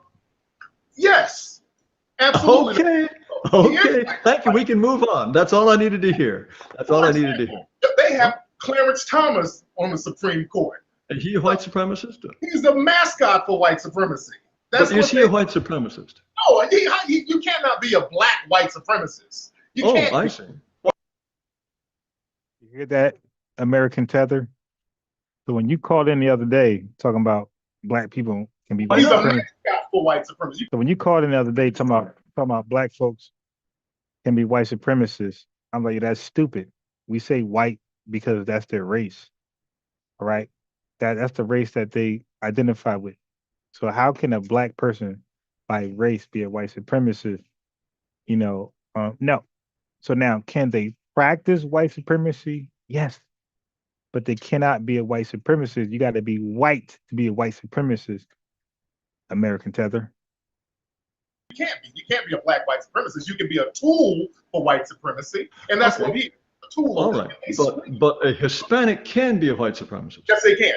Understand? Hispanic, they identify with Spain. They don't identify with the Native American roots. The root word is Spain. Spain is still in Europe, and they identify with that. And the white supremacists, they give them this on and off, back and forth cat and mouse status. But ultimately, it's a family dispute between other white people. Wait. So Puerto Ricans, they think of themselves as Spaniards. Is that right? Yes, many of them do. As a matter of fact, think they're Spaniards. When you go to these countries, you see the darker Puerto Ricans are dominated and mistreated by the lighter Puerto Ricans because the lighter Puerto Ricans see themselves as whites. Okay, so Teofimo Lopez I believe he's Puerto Rican. He's a boxer right now. He's in the junior welterweight class. He's a champion. And I think he's going to fight in welterweight his next fight. He's supposedly backed out from a Devin Haney fight and supposedly fighting Boots Ennis. But the bigger point is he said he's fighting for the Spaniards. So now he's supposed to be Puerto Rican or something close, right? But he said he's fighting for the Spaniards. So he does not represent all Puerto Ricans, of course. But Tariq's not over exaggerating when he says, "Hey man, some of these Puerto Ricans that got like native mixture in them, they claim the Spaniards background sometimes." And Teofimo Lopez is a case in point. Example. Okay, and by seeing themselves as white, that makes them white, and they become the mascots and the tools of the real white supremacists. Okay, I understand. Now, do you remember? James Watson? He's the co-discoverer of DNA. Mm-hmm. Now, he was probably the most famous living scientist in the world. And he started talking about race differences in IQ, and he concluded that perhaps black people, for genetic reasons, are less intelligent than whites. Now, you may recall that he was absolutely pilloried. All the white people practically in America got on his back and said, no, no, no, you can't talk. My fault. This dumb thing pulled up. And he lost his job, he lost all kind of his prestige. He's disappeared from sight. That will happen. So this ain't going to go away. It's going to stay right there. That's hilarious. To just about any white person in America, no matter how prominent, no matter how prestigious. If he starts talking about racial differences in IQ, out the door. He is considered a moral pariah. Why is that the case if we really are all white supremacists anyway? Well, the thing is, the whole intelligence thing or the IQ thing, it's used by white supremacists to justify the maldistribution of resources and the mistreatment of people. Exactly. So that should be part of American dogma, right? Really? Like, well, wait. I don't understand. Elaborate on that. As you say, if the idea is that black people are less intelligent than whites, and that justifies what you say, the maldistribution of wealth in the United States, why is it that someone that makes that argument about racial differences in IQ is considered a demon and a pariah and is shoved out of respectable society? Well, because usually they have blatant white supremacist views anyway, and they're just using IQ and all that stuff to justify. See, the IQ thing, that thing started really with Nazi Germany. You're not answering my question. I'm trying my best. I'm trying to answer your question, but I'm telling you, the IQ thing was started in Nazi Germany. That's not true. Be justified to harm people who were classified as non-white then. Yes, it was. They used IQ to justify putting people in concentration camps. Yes, they did. Wait, IQ goes back to before the First World War. That's before Nazi Germany. Sanford Binet, the Binet test, that goes way back before the Second World War. But my point is this. If, as you believe, the ideas about racial superiority and inferiority are used to justify white dominance over blacks, why is it that anyone in the United States today who openly talks about racial differences in IQ and talks about the lower black IQ becomes a social pariah? Why? Because it's not true. That's why, and it can be debunked. What? But you say all the white supremacists believe it. Jared, but it can be debunked. That's the problem. See, that's what the clash is. It can be debunked. Like, Jared, I've heard you say that black people have a low IQ and there was nothing in Africa, and black people didn't have two-story buildings, and there was no will, and they couldn't tame beasts of burden. So all that stuff is so easily debunked. This is why people, a lot of times when they take these white extremists, we look at them as pariahs because that information is just not true. But wait, if it is not true and everyone knows it's not true, then how, okay, maybe there are a few benighted goofballs like me who haven't got the message yet, but if it's generally accepted as not true, then that completely blows apart the justification for white supremacy, right? No, it doesn't, because enough people believe that. Enough people believe it's true. Okay, so let me just respond to Awe briefly. Awe. Just because your opponent is, first of all, he's not laughing. But if your opponent was laughing that you're making points, that is not a sign of they think you're not making points or a sign of they're winning. You must don't watch boxing, Okay. When somebody get hit with a good punch, they will often smile or stick their tongue out or shake their head to say that did nothing. Okay. That's what happened. It's called reverse psychology. It's to make you feel like you're not doing as great as you are doing. So your opponent laughing isn't a sign of you are losing. Your opponent is not laughing, by the way. His posture, his demeanor is way different than it was 20 minutes ago. Jared Taylor at this point does not believe he's winning.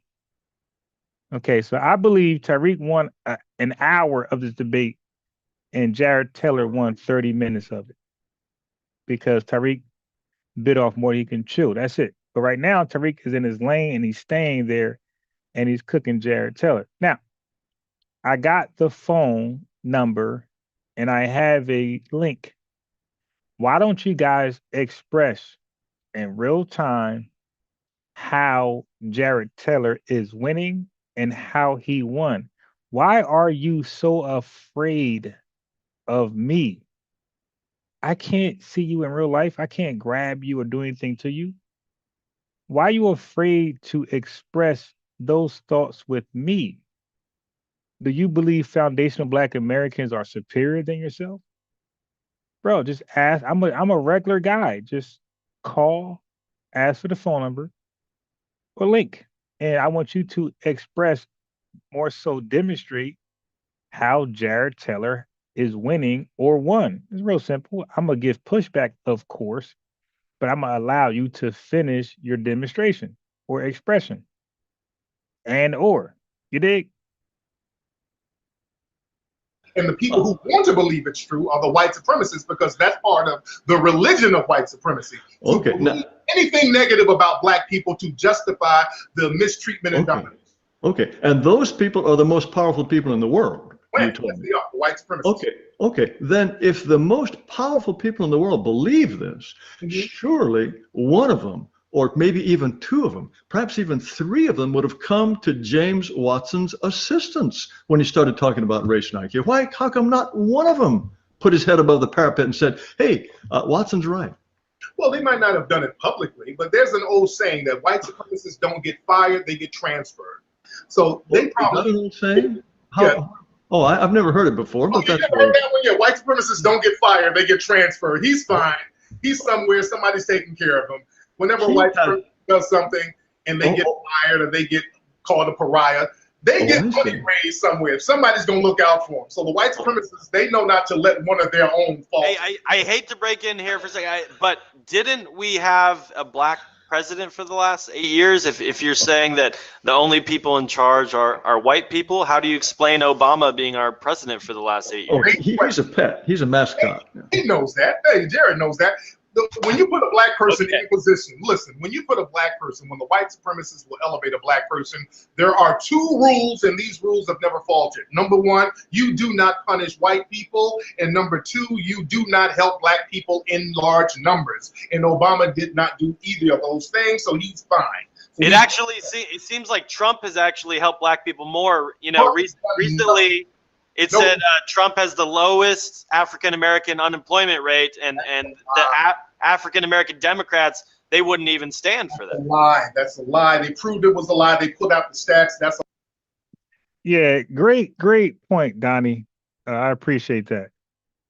So when people, it kills me when people say, hey, UnbiasedRON mutes, he used the mute button. I actually don't. Like Donnie said, Chaotic Truth he cannot attest to that. So many people came on the platform and cannot attest to what American Tether is complaining about, or Pan-Nigerian. It's only when you become redundant, disrespectful. Again, listen, guys, you got to understand, when you call in or click the link, you are a guest. You're not a co-host. You are a guest. So if I say, hold on a second, you have to hold on a second. If I say, all right, hold on, wait, I'll get back to you. You got to respect that. See, here's the problem. You guys don't respect FBA's and ADOS spaces. Now, if I was white like Jared Teller, I say, hold on, you the hell darn, because what tethers do in the presence of white supremacists. All right. So you make me enforce the mute button by disrespecting the platform. Like, I know how you guys think. I know how you guys don't respect us. I can tell by talking to you. Everything is like antagonistic, always a challenge, a rebuttal, never nothing. These guys never say unbiased Ron. Okay, you right on that. Like they never say I'm right. They just go to the next argument, the next point. Okay, so I know you guys hate us, but it's okay. Same energy. I reflect the same energy. Okay. All right. Because I don't offer products or services to tethers or white supremacists. All right. I don't care for your subscription. I don't care for your likes. I don't care for your donations, cash app, super chats, nothing. Okay. Nothing. Right. I don't care to offer you a service or a product. Just keep that in mind. And I will never buy anything from you or solicit your business. Keep that in mind. All right. Don't need you at all. A lie. The unemployment rates, they've increased. That's a complete lie. But deception is white supremacy. But well, I wanted to ask one question that keeps coming up in the chat. So people keep asking, and this question is for Tariq, and then Jared, you can respond. They say, if Black Lives Matter. Now he's supposed to be the moderator, right? And he's over here assisting Jared Teller. And you guys got a problem with me muting. So even when Candace Owens debated Cornel West, the moderator was on Candace Owens' side. He was a conservative, a right-wing conservative. So these guys be bringing their moderators who agree with them. That's worse than a mute button because a moderator is supposed to be unbiased. And they're clearly biased. Hey, but this is okay with you guys. You guys don't have no pushback for this Confederate agent that Jared Taylor brung to is alt-right Confederate agent that Jared Taylor brung to quote unquote moderate the debate. Why is there so much black on black crime and why? Peace, FBA TI. So by the way, let me answer that first because Tariq is a busy man, right? He is a man of many trades. He does a lot of things. He doesn't have, I'm gonna be real. Tariq Nasheed does not have more free time than me to research.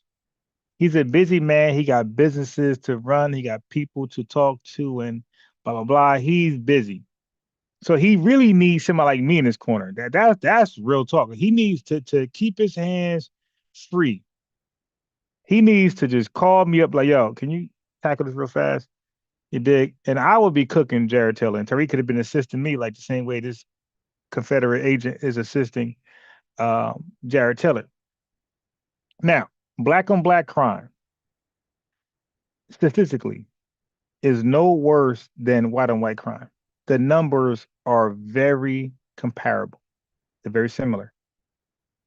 Okay, so there's something called interracial crimes, and there's something called intra-racial crimes. So intra, I-N-T-R-A, is like white on white, black on black crime. Interracial crimes is like black on white or white on black. So most crime within the, not even close, within communities of ethnic groups is going to be their own people.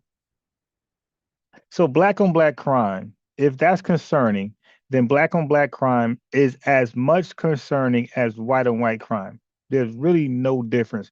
If you want to point to something small, you can say, well, hey, majority of black on black crime is concentrated in areas like Chicago or Maryland, and white on white crime is more evenly distributed. Okay, cool.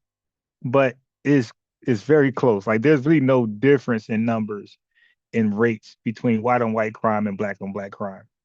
Not at all. That's called intra-racial crime. Yes, I brought it to you guys. Unbiased Ron, again, I know tethers and white supremacists and trolls going to steal it after today. But intra, INTRA, crime is black on black, white on white. Interracial crime is different ethnic groups or different races attacking each other violently. And that is close as well. So you got 15% of black to white interracial crime, and you got 11% white to black interracial crime. That is very close. 15%, 11%. That's not a huge gap. So that's why people don't want to call in. They don't ask for a number and they don't click a link. They know I will cook them. Okay? Don't play with them.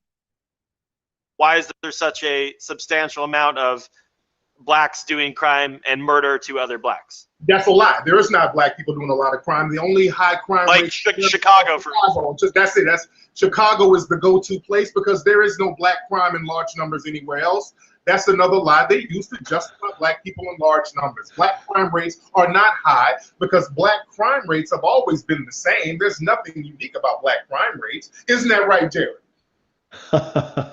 You're wrong about that. No, black crime rates are very high, not just Chicago, in Baltimore, in Washington, in New York. What? No, but why are the black crime rates high, Jared? Oh, I think you know very well what the answer about that. Okay, so now I didn't like that by Tariq. I think Tariq should have stood on his square by black on black crime rates are no different than white on white crime rates. And I would have put the burden on Jared Teller to show us something different. And I would explain intra-racial crimes and interracial crimes. But again, this is me 7 years ahead looking at a debate that happened 7 years ago. I didn't know what I know now 7 years ago. So I wouldn't have did much better. So I could only just tell you what I would have done today. Okay, so that Jared Teller argument today versus me, I would destroy him. It wouldn't be close. Okay, it wouldn't be close. I would kill him and his damn moderator. Yes, it is. I think the other day. So of course, Jared Teller attributes black on black crime to low IQ. So I can't. And by the way, when Jared Teller says low IQ, guess what? Tether's in the chat. He's not making a distinction. He's not delineating FBAs from non-FBA blacks. When Jared Teller says black IQ, he's talking about blacks globally, sub-Saharan blacks. So for you guys to say Jared Teller is winning or won, you guys can't even express that on the live. But when Jared Teller says black IQ is low, remember, he believes there's a smart gene and a dumb gene. So he believes blacks globally, especially those categorized as sub-Saharan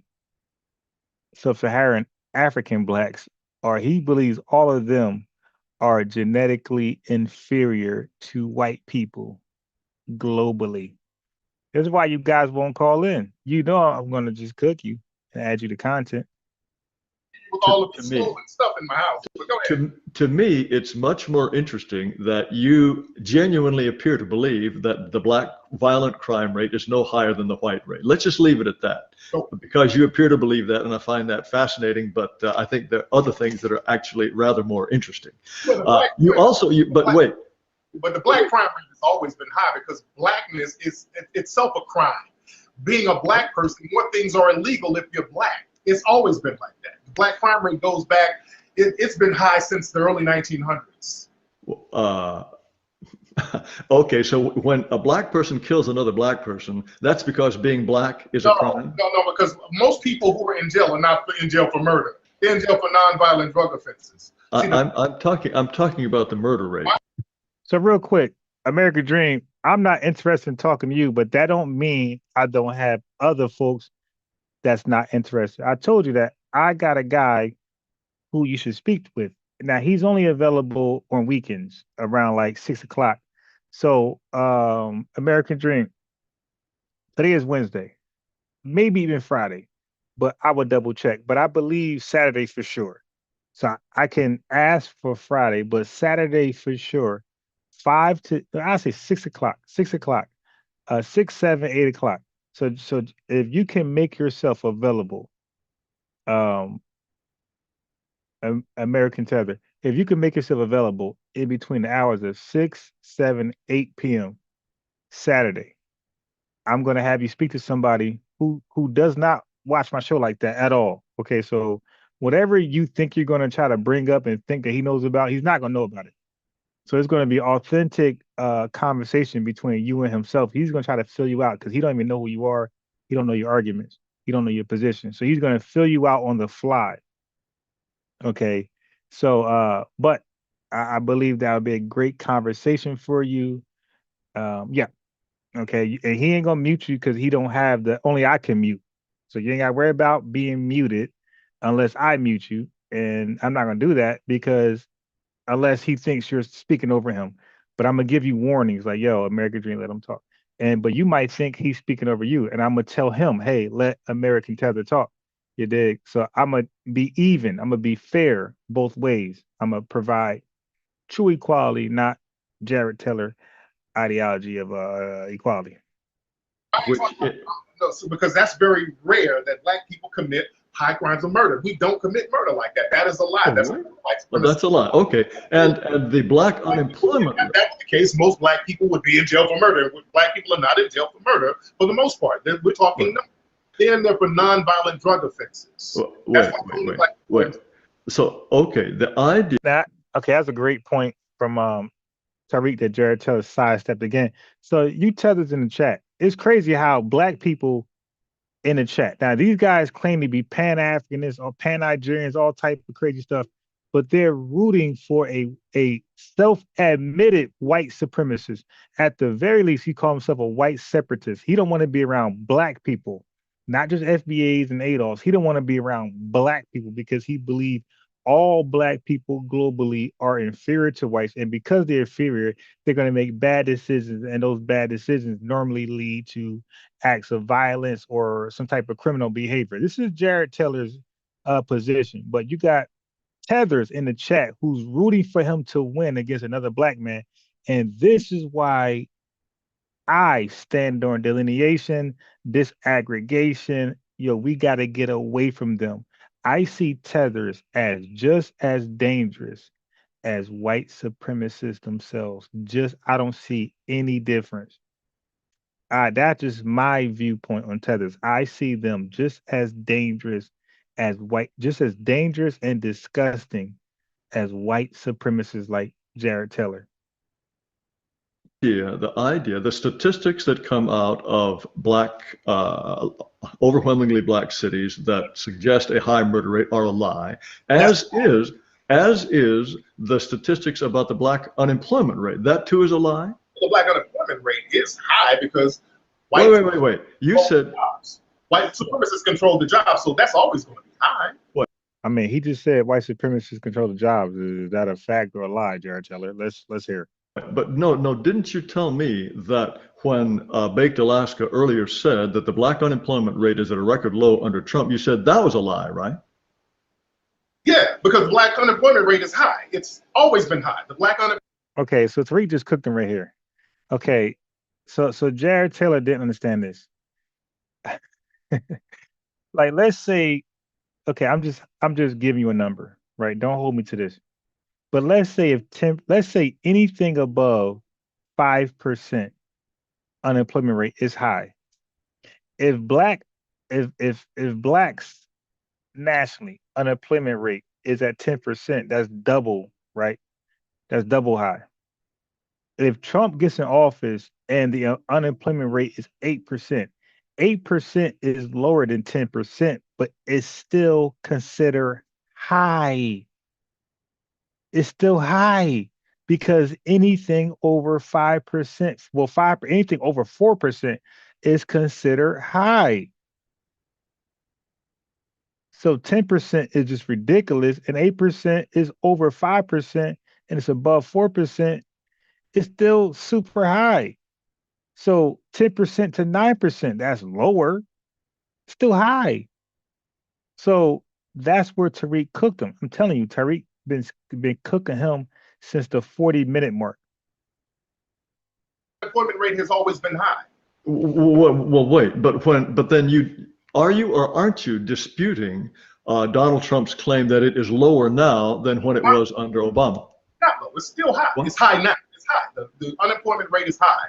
I mean, y'all can try to spin it any way you can, but it's lower than it's ever been in history. I think is the point. No, it's not. That's not true. That's more. I'm white now. Okay, yeah, that's now I don't even know the facts to that. I'm gonna tell you right now, I don't know the facts to that, but I do not believe Trump's administration got our unemployment rate lower than it ever was in history. Okay, that is I'm white and I said so. I say so. But Jared, why are black people so violent? Why are black people violent? Okay, you want the answer to that question? I do. I want to know the answer. It's a combination of low average IQ and high serum testosterone combined with a lesser ability to defer gratification. Okay, now this was important right here. Well, let me respond to mine in the chat real quick. But he's about to break down. He's speaking about all blacks globally. All right. So Pan-Nigerian, listen, man, he's speaking to you. Kwame, stop typing and listen to this. He's speaking to you. He's speaking to why you guys are so violent and got this criminal gene inside you. But let me hold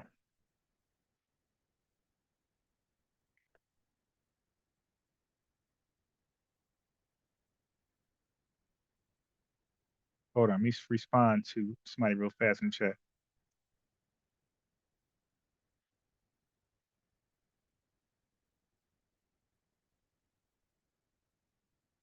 Okay. So now listen to this. Average IQ. Yeah, why are black people so violent? Why are black people violent? Okay. So now he didn't say why foundational black people so violent. He said why. This is before, this whole foundational black American delineation thing. He's saying why black people globally are so violent. Okay, so black people are black people. He's not delineating. He's all inclusive. This is Nigerians. This is people from Ghana, Brazil. You dig? The islands. Why are we so violent? Listen. You want the answer to that question? I do. I want to know the answer. It's a combination of low average IQ and. Okay, so he believes we just inherently got a lower IQ than whites. Go ahead. High serum testosterone. So he believes we got high testosterone. Go ahead. Combined with a lesser ability to defer gratification. Because the combination of low IQ and high testosterone, no matter. Now, watch how Tariq Nasheed rebuts this. His rebuttal is going to be great. Watch it. Like I said, the first 30 minutes, I believe Jared Taylor had the advantage, right? It was more of his style of debate. Tariq took a bad angle, a bad premises. But from the 40-minute mark on, Tariq's been cooking this guy. That's why he won a debate, because he won from 40 minutes to a minute 32, an hour 32 minutes. Jared Taylor, so out of an hour and 32 minutes, it's real simple. Tariq won an hour of the debate. Jared Taylor won 32 minutes of it. Or 30 minutes of it. And that's why he lost. Okay, real simple. But listen, he's gonna justify and describe why black folks are more violent than whites. No matter what the race of the person, makes a man more likely to commit crimes, primarily of violence, but other crimes as well. Furthermore, an inability to defer gratification. And you can prove this if you take a group of white children, a group of black children, and you say to them. Now look at this dumbass analogy. Now he's going to give this analogy while depriving us of the necessities of life, and by stripping and robbing us of our riches and wealth and possessions. Look at this dumbass. So now, you're going to put us in that position and then give this dumbass test. Listen to this guy. You have a choice of either 1 marshmallow now or 3 marshmallows a half an hour from now. Asian children are more likely to say, well, I'll wait and I'll get the 3 marshmallows. Then the Asian are the most likely, then comes whites, then comes blacks. Black children want that 1 marshmallow now, even if it means they don't get 3 marshmallows in a half an hour. That kind of mentality of being unwilling to sacrifice now for the future lends itself to a kind of smash and grab mentality that makes people more likely to commit crimes. So it's a combination of those 3 things. And you find with being in a system where you're systematically deprived of things. Okay, so now his response was spot on. when you're systematically deprived of things, yes, you're gonna have that. And I want it now because your whole life you didn't get it. It was deprived from you. You were excluded, or you had it and it was taken from you. So yes, when you're in that system and something is offered to you now, or you can wait later, you're gonna say now because you always keep taking it from us or excluding us from it. So if I have access to it now, I want it now. It's my money and I want it now. Okay, so this was terrible, but this is white supremacy and tethers are team white supremacy. Make no doubt about that. Because Black people are systematically deprived of resources in every area of activity. Then why are the violent crime rates so high in African countries as well? Why are they high? Why are they high in Haiti? Lie. That's a complete bald-faced lie. Okay, another lie. All right, sorry. A week or so ago, the crime rate there is damn near non-existent. In many African countries, the crime rate. Okay, so Kwame, you might want to go to FBA Defensive Unit, right? Go to that channel, type in Sean, type in True Story, and type in Rob Bourne. Brother, you don't know who I am, do you? I know you don't. He said some stupid shit. You don't know who I am, okay? You need to go to FBA Defensive Unit and type in Sean, type in Rob Bourne, type in Truth Historian, okay? And you're gonna get it and look at the years. When you see the name pop up and see the video, look at how many years it was ago. Brother, you're new to this, man. Okay? You're gonna hate me more when you see who I'm in cahoots with. Okay? No, I don't debate Sean. I don't debate Rob Bourne. I don't debate Truth Historian. Okay? Those my guys. They got their lane. They got the folks who they debate. I got my lane. I got the folks who I debate. Okay? They're not tethers. They're not coons. They're none of the labels I would give you and others in the chat. All right? So no. You need to really go to my channel and type in those names. Matter of fact, any other name you could come up with, go type that name up in FB Defensive Unit. You're gonna see all your heroes, or they was once on my show. You dig? Rates are extremely low, so that's not true, sir. But okay, sorry, yet another lie, yet another white supremacist lie. There's a lot of lies going on here. Yeah, a lot of lying going here. I hate when that thing pops up. Jared, okay, well, shit. What's that? Well, can I ask you, Jared, if Black people... And I can't disable that. But I don't know how to disable that. Yeah, anybody can't defer grab. Anybody who know how to disable this thing right here, because when I put this in my mouse a certain way, this thing keeps popping up, and that annoys the hell out of me. But yeah, Donnie, salute. Listen, these guys' heroes, right, are buddy with me. Like, these are my guys. Like, these guys' heroes are my guys. Okay, so I go a long way. But like I met Rob Bourne in person, my boy. Me and Rob Bourne, we chat almost on a monthly basis. Okay, I used to send super chats to True Story channel, not as of late because I've been like off the scene and busy, but during the pandemic, I was a heavy contributor as far as super chats to True Story channel. And Sean, that's my boy. Sean held me down throughout the pandemic. So, dude, these are like brothers of mine. So yeah, they might disagree where I'm at. I might disagree where they're at. But these are close brothers, close friends. There are people who I don't seek out to debate. These are not that I think they will kick my butt or I'll kick their butt. It's just mutual respect. You did. Sean is well aware of who I am. True Story and Rob Bourne, I speak to Rob Bourne more than anybody. They are very well who I am. Okay. It ain't like it, dude. Stop, man. Like only a tether wouldn't know that. You dumb fool. Go to my channel, and before you say another name, you might want to see if they already were a guest on my channel about 3 to 7 years ago. Go type in JJ7000. Go type in all these folks. You dig?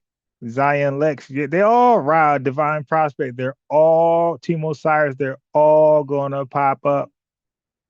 Okay? Yeah. I'm that guy. Those are my guys. You dig? Gratification and health. You're making some very good points that the testosterone level has an effect on the brain based on the environment, and black people are just genetically, we're just born violent. What should white people do to black people? To black? So now I can respect that from Pan-Nigerian. I can respect that. See, now that's a stand-up brother. Okay, so Pan-Nigerian, he has his own opinion, so does Kwame, right? I can't take your opinion right from you. So Pan-Nigerian, he thinks Jared Taylor won overall, but he kept it real. He said, yes, Tariq did do better in the later rounds. Now, he first said it was a landslide, but he's a real guy. Like he's a human being. Human beings can change their mind and assess things differently and give it a different, evaluation. Okay. So I can respect that from a guy like Pan-Nigerian. Okay. But even Kwame sometimes will, concede and say, okay, yeah, that wasn't it. So Kwame got a history of sometime doing that as well. I ain't gonna lie. I can't say the same for American Tether, but this is why you did, what I mean? This is why they are who they are, and you are who you are. And I'm him. Black people. Well, I don't think white people should do anything to black people. And I think that the races are better off living separately. And it sounds to me as though you would agree with that, insofar as white people are incurably white supremacist. Wouldn't you be better off with your own independent country away from the influence of all these wicked white people? Every time black people. Okay, now listen, this is the part where, in my opinion, and anybody who's familiar with my platform, who's been visiting me for the entire year of 2025, you guys know from my research that look where they're gonna go now. Tariq, this is where I believe Pan-Nigeria. Now you say he's doing better, but you got to watch the whole debate. This is where, but you might disagree with this right here. Well, you're gonna agree with Tariq, I think, but you're gonna agree with what I'm gonna say. Okay, so this is where Jared Taylor gets annihilated, and he's lucky he's debating Tariq Nasheed, because I believe I've done more research on Marcus Garvey than Tariq Nasheed, and the whole Pan-Africanism movement, looking at Liberia, right? I believe I did more research with Liberia, the ACS, and those guys more than Tariq Nasheed. So Jared Taylor got lucky, because where they about to go now, if that was me in the room with Tariq, I would have took over and cooked this guy. So look what Jared Taylor. So they're gonna talk about Marcus Garvey in Liberia. Listen. White supremacist, wouldn't you be better off with your own independent country away from the influence of all these wicked white people? Every time black people do try to do that, the white supremacists come over there, take over the country, and drain the resources. So where are we going to go in a global system of white supremacy, Jared? Right. So this is where I'm telling you, he asked Jared Taylor, where are we going to go in this world where white folks don't have influence, don't control the politics, don't have tariffs or sanctions on a country where we are just free to just do what we want to do. So he laughed. Listen, Tariq stood on this square on this one, and this I'm trying to say, like, Jared Taylor, he won most of the first 32 minutes, but he lost the next hour. Okay, listen. There's just no way out for you poor guys. Where do we go? Where do we go that's not dominated by white supremacy? Well, if you assume that the entire world, including the North Pole and Antarctica, are dominated by white supremacy, then you're right. You're out of luck. Look. But I'm asking a serious question. Where do Yo, Tariq is not going to let him off this hook without answering. Black people go? If we're going to have an ethno black state and ethno white state, where can Black people go to where we will not be dominated by white supremacy? Where? Okay. If you then grant that it is theoretically possible for Blacks to have a country of their own, whether it's in North America or in Africa or in Haiti, then the proper solution would be to find some kind of division within the United States. And so Blacks should have their territory where they can be whatever it is their destiny is to be. But when believe me, when Black people try to do that, the white supremacists destroy it, Jared. Wait. No. In the case of Liberia, white people were very happy for the Liberians to establish Liberia. They helped them go. They did their best to make it a success. Okay, so this is where I step in. He's lying. Okay, so Liberia was a colony in Africa, West Africa, that the ACS founded, right? They bought it and founded. The ACS stands for the American Colonization Society, right? Colonization. You know, colonizing ain't something great. If something's being colonized as white folks, that's not an area for Black folks. But the ACS have founded Liberia. Well, they changed the name to Liberia, right? And they felt like this was a designated area for Black Americans to relocate to away from America. Jared Teller? Okay, like I said, the American Colonization Society. Jared Teller, why would Black folks go anywhere that's called a colonization or something being colonized by white people? Why would we go there? Okay, so why was this even created? So this was created because white folks in America, particularly Confederates and slave owners, they were intimidated by free Blacks. People. So let me tell you how Blacks became free. Okay, some Blacks were born free. Some Blacks bought themselves from slavery. Some Blacks were emancipated from slavery, and some Blacks were bought from slavery. So, okay, so listen, there's a difference between somebody buying you from slavery and you buying yourself. So there's two different actions. Sometimes Blacks were free from slavery. They was considered free Blacks because somebody bought them from slavery. Sometimes Blacks bought themselves from slavery. That's a big difference. Sometimes Blacks were born free, and sometimes Blacks were emancipated. I'm sorry, not emancipated. I'm sorry, manumitted, not emancipated. That's so. What I'm talking about is before the Revolutionary War. I'm sorry, the Civil War. So I'm bugging. So what I'm talking about is before the Civil War. Before there's a Civil War. So some Blacks were manumitted, not emancipated, manumitted. Some Blacks bought themselves from slavery. Some Blacks were bought from slavery by somebody else, and some Blacks were born free. All of those Blacks were a threat to plantation slavery, enslavement by white slave owners and folks who rep the Confederacy. So they tried to encourage the free Blacks to go to Africa, particularly Liberia. They founded Liberia for a designation for free Blacks, and this was only designated for free Blacks. I know Jared Teller does not know that.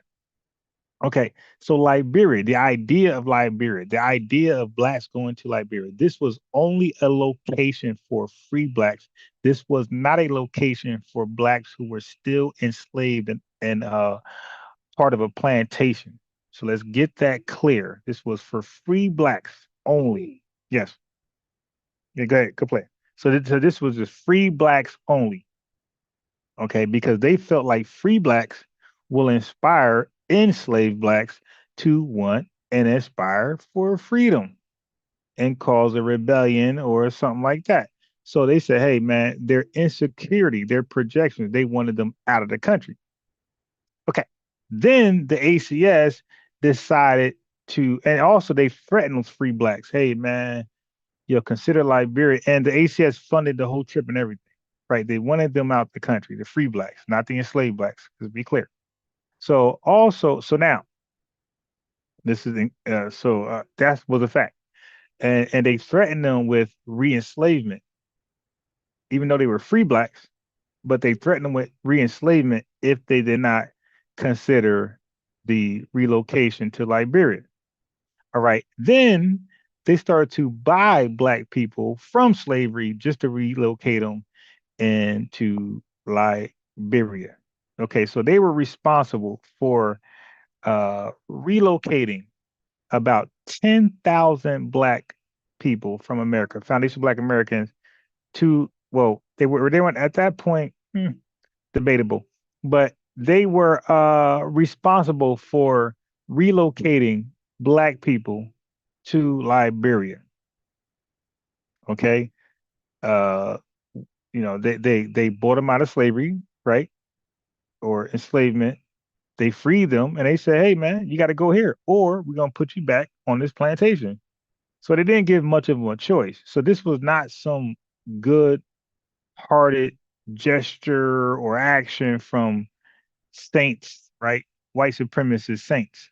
No, they wanted them in Liberia because they were free and they didn't want them to inspire a revolution, right? Something similar to Haiti. This is like around the 1850s. This is 50 years removed from the Haitian Revolution in 1804. All right. So that I know Jared Taylor does not know that, but that's where I'm at. Like that's where my research is at. Like I can go a little bit further, but let's continue the show.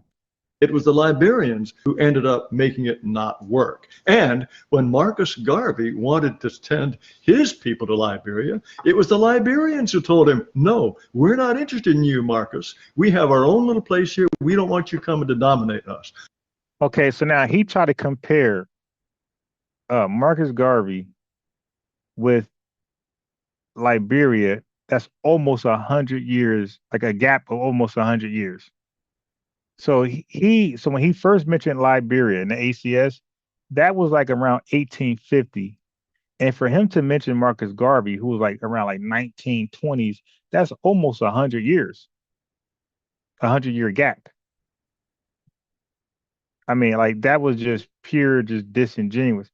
And matter of fact, nah, okay, so I can't drop the number tonight because it's already 10 o'clock, and I will do a part two. So I'm gonna leave it right here. I'm gonna pick up on this again. I'm gonna reiterate everything I said tomorrow. Yes. Okay, good. I help. Yes, my son he wants me to work with him on this little project. So I appreciate all you guys tuning in.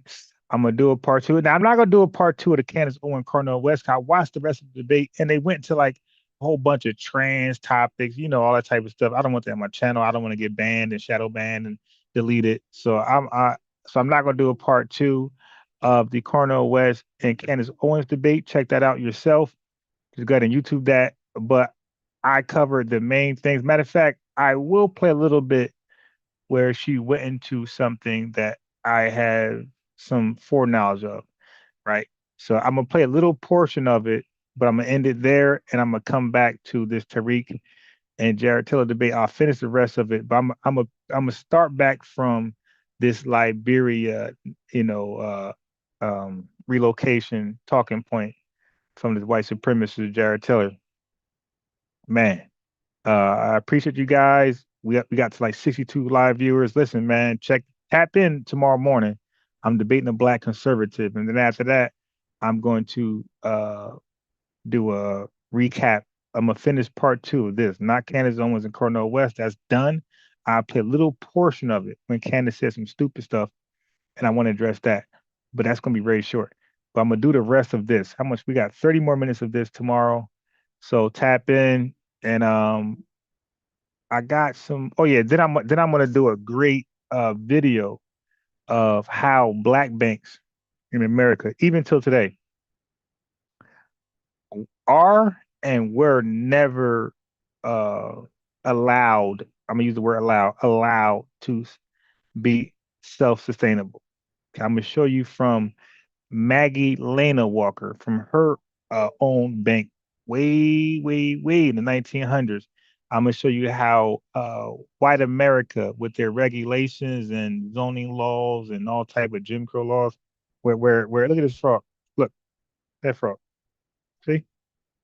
He hopping. Go. Yeah, so I'm gonna show you how black banks were like left in the category of savings banks. Like they wouldn't allow us to be investment banks, right?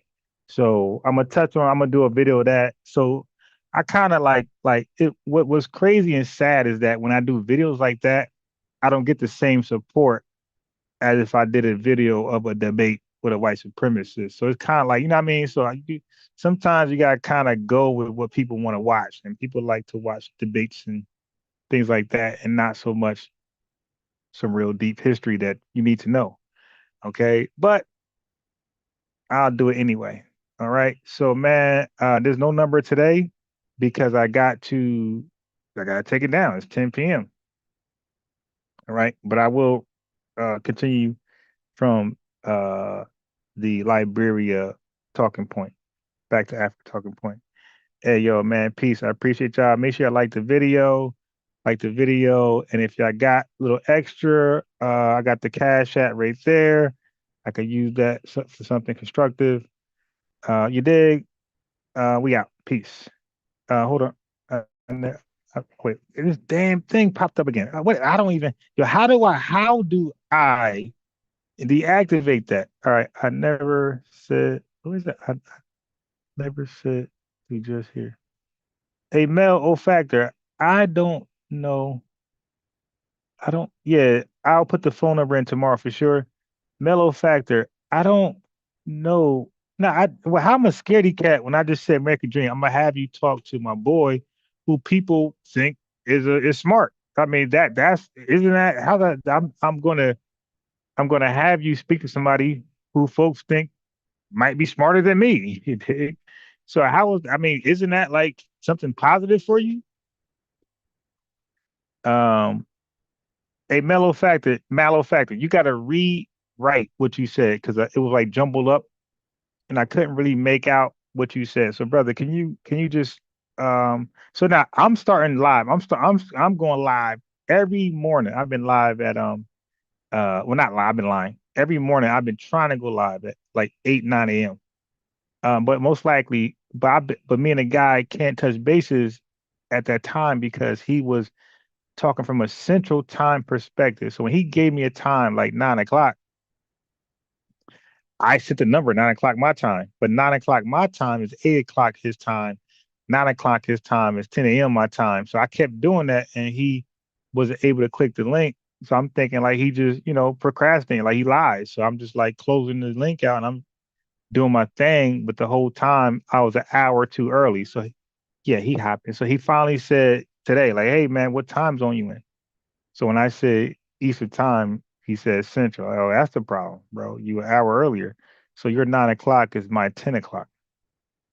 So 10 o'clock a.m. I got his email. So it's gonna be no more, time issues. So 10 a.m. tomorrow, I'll be live. We'll probably talk for an hour, 2 hours at most. 'Cause I want to ask him about a lot of right wing conservatives. And I'm gonna, he's gonna try to attack Tariq Nasheed, and he's gonna try to attack the ideology of FBA and ADOS, and I gotta cook him on that. You dig? So he's gonna ask me about our business. I'm gonna ask him about his business. It's gonna be a great debate because he is a Tariq Nasheed and FBA troll. He's been trolling Tariq Nasheed and FBA for hella years, 3 4 5 years. So listen, you know this guy too, but I'm not going to say his name and his channel. You're only going to know him when you check the live out. And I guarantee you, if you consider yourself FBA, ADOS, American Freedman, or supporter, right? I guarantee you're going to be happy as hell that he is finally on the hot seat, right? Okay, so I got him on here because of you guys' support. You guys support in numbers. You've been like today, 62 live viewers. You've been showing up, and I'm able to use my views as leverage. Okay, I'm able to use my views as leverage. Okay, so Mel Factor. Let me ask you a simple question: are you FBA, ADOS, or are you a supporter, or you're just somebody who got critiqued for FBA ADOS? Let me just know. Be honest. Before I log off.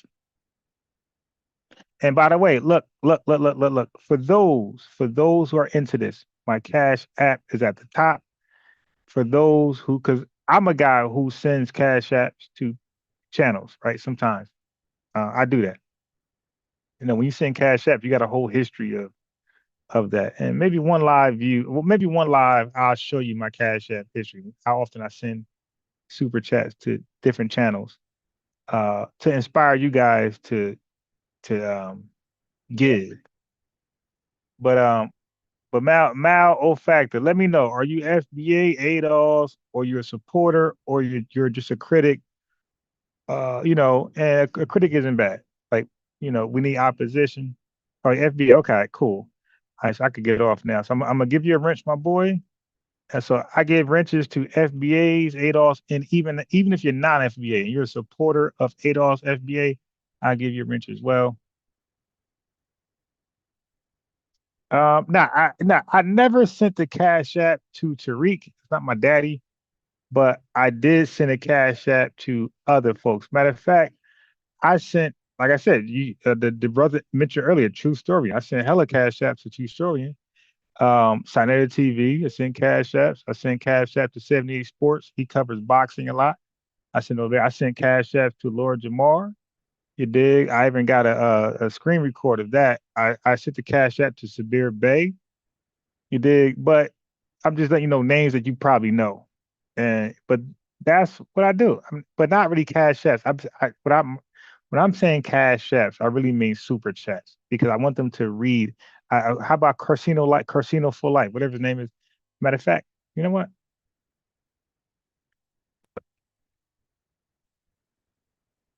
Let me show you. Let me show you. Where you at? Okay. Watch this. Watch this. Watch this. Watch this. Then I'm gonna go after this. I'm gonna go after this. Yeah, I agree, Pinky. Okay. So I want y'all to look at this. So this is a case in point. So that's my main channel, UnbiasedRON. So this is Carsino for Life. Okay. 275,000 subscribers.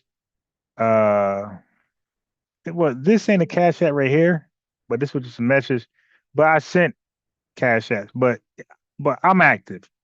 Just know that. Just know I'm active. I'm in people's platforms promoting FBA ADOS all day, even to people who are not really promoting it themselves. I think Carsino is FBA. I think he's one of us. But you see, I don't think he know what a tether is. So somebody was trolling in his chat named Ban Richie, and I was like, that's my moment to say, yo, Ban Richie tether. And he shared it across his thing, and he didn't know what a tether was, right? So he's kind of like promoting our talking point. So you see, your boy is active, right? Now look, he had 644 likes. Okay, so you can imagine over here, come over. So you come over here. All right, come over here. So you can imagine how many live viewers he had. He had 644 likes.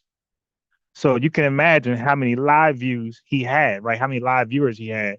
So all those live viewers, right, had to read that somebody was a tether. So now here's the thing. I think he had about 2,000, 3,000 live viewers, right? So now these folks are like, what's a tether? You dig? So now when they typed in their search engine, what's a tether? What happened? They came across channels like Tariq, channels like Professor Truth and Black Authority, and hopefully mine, but other folks out there as well who are on code with us, other large channels who are on code with us. Hopefully their channels came up. You dig? But that was me putting in work, spreading the message, and doing my philanthropy. You dig?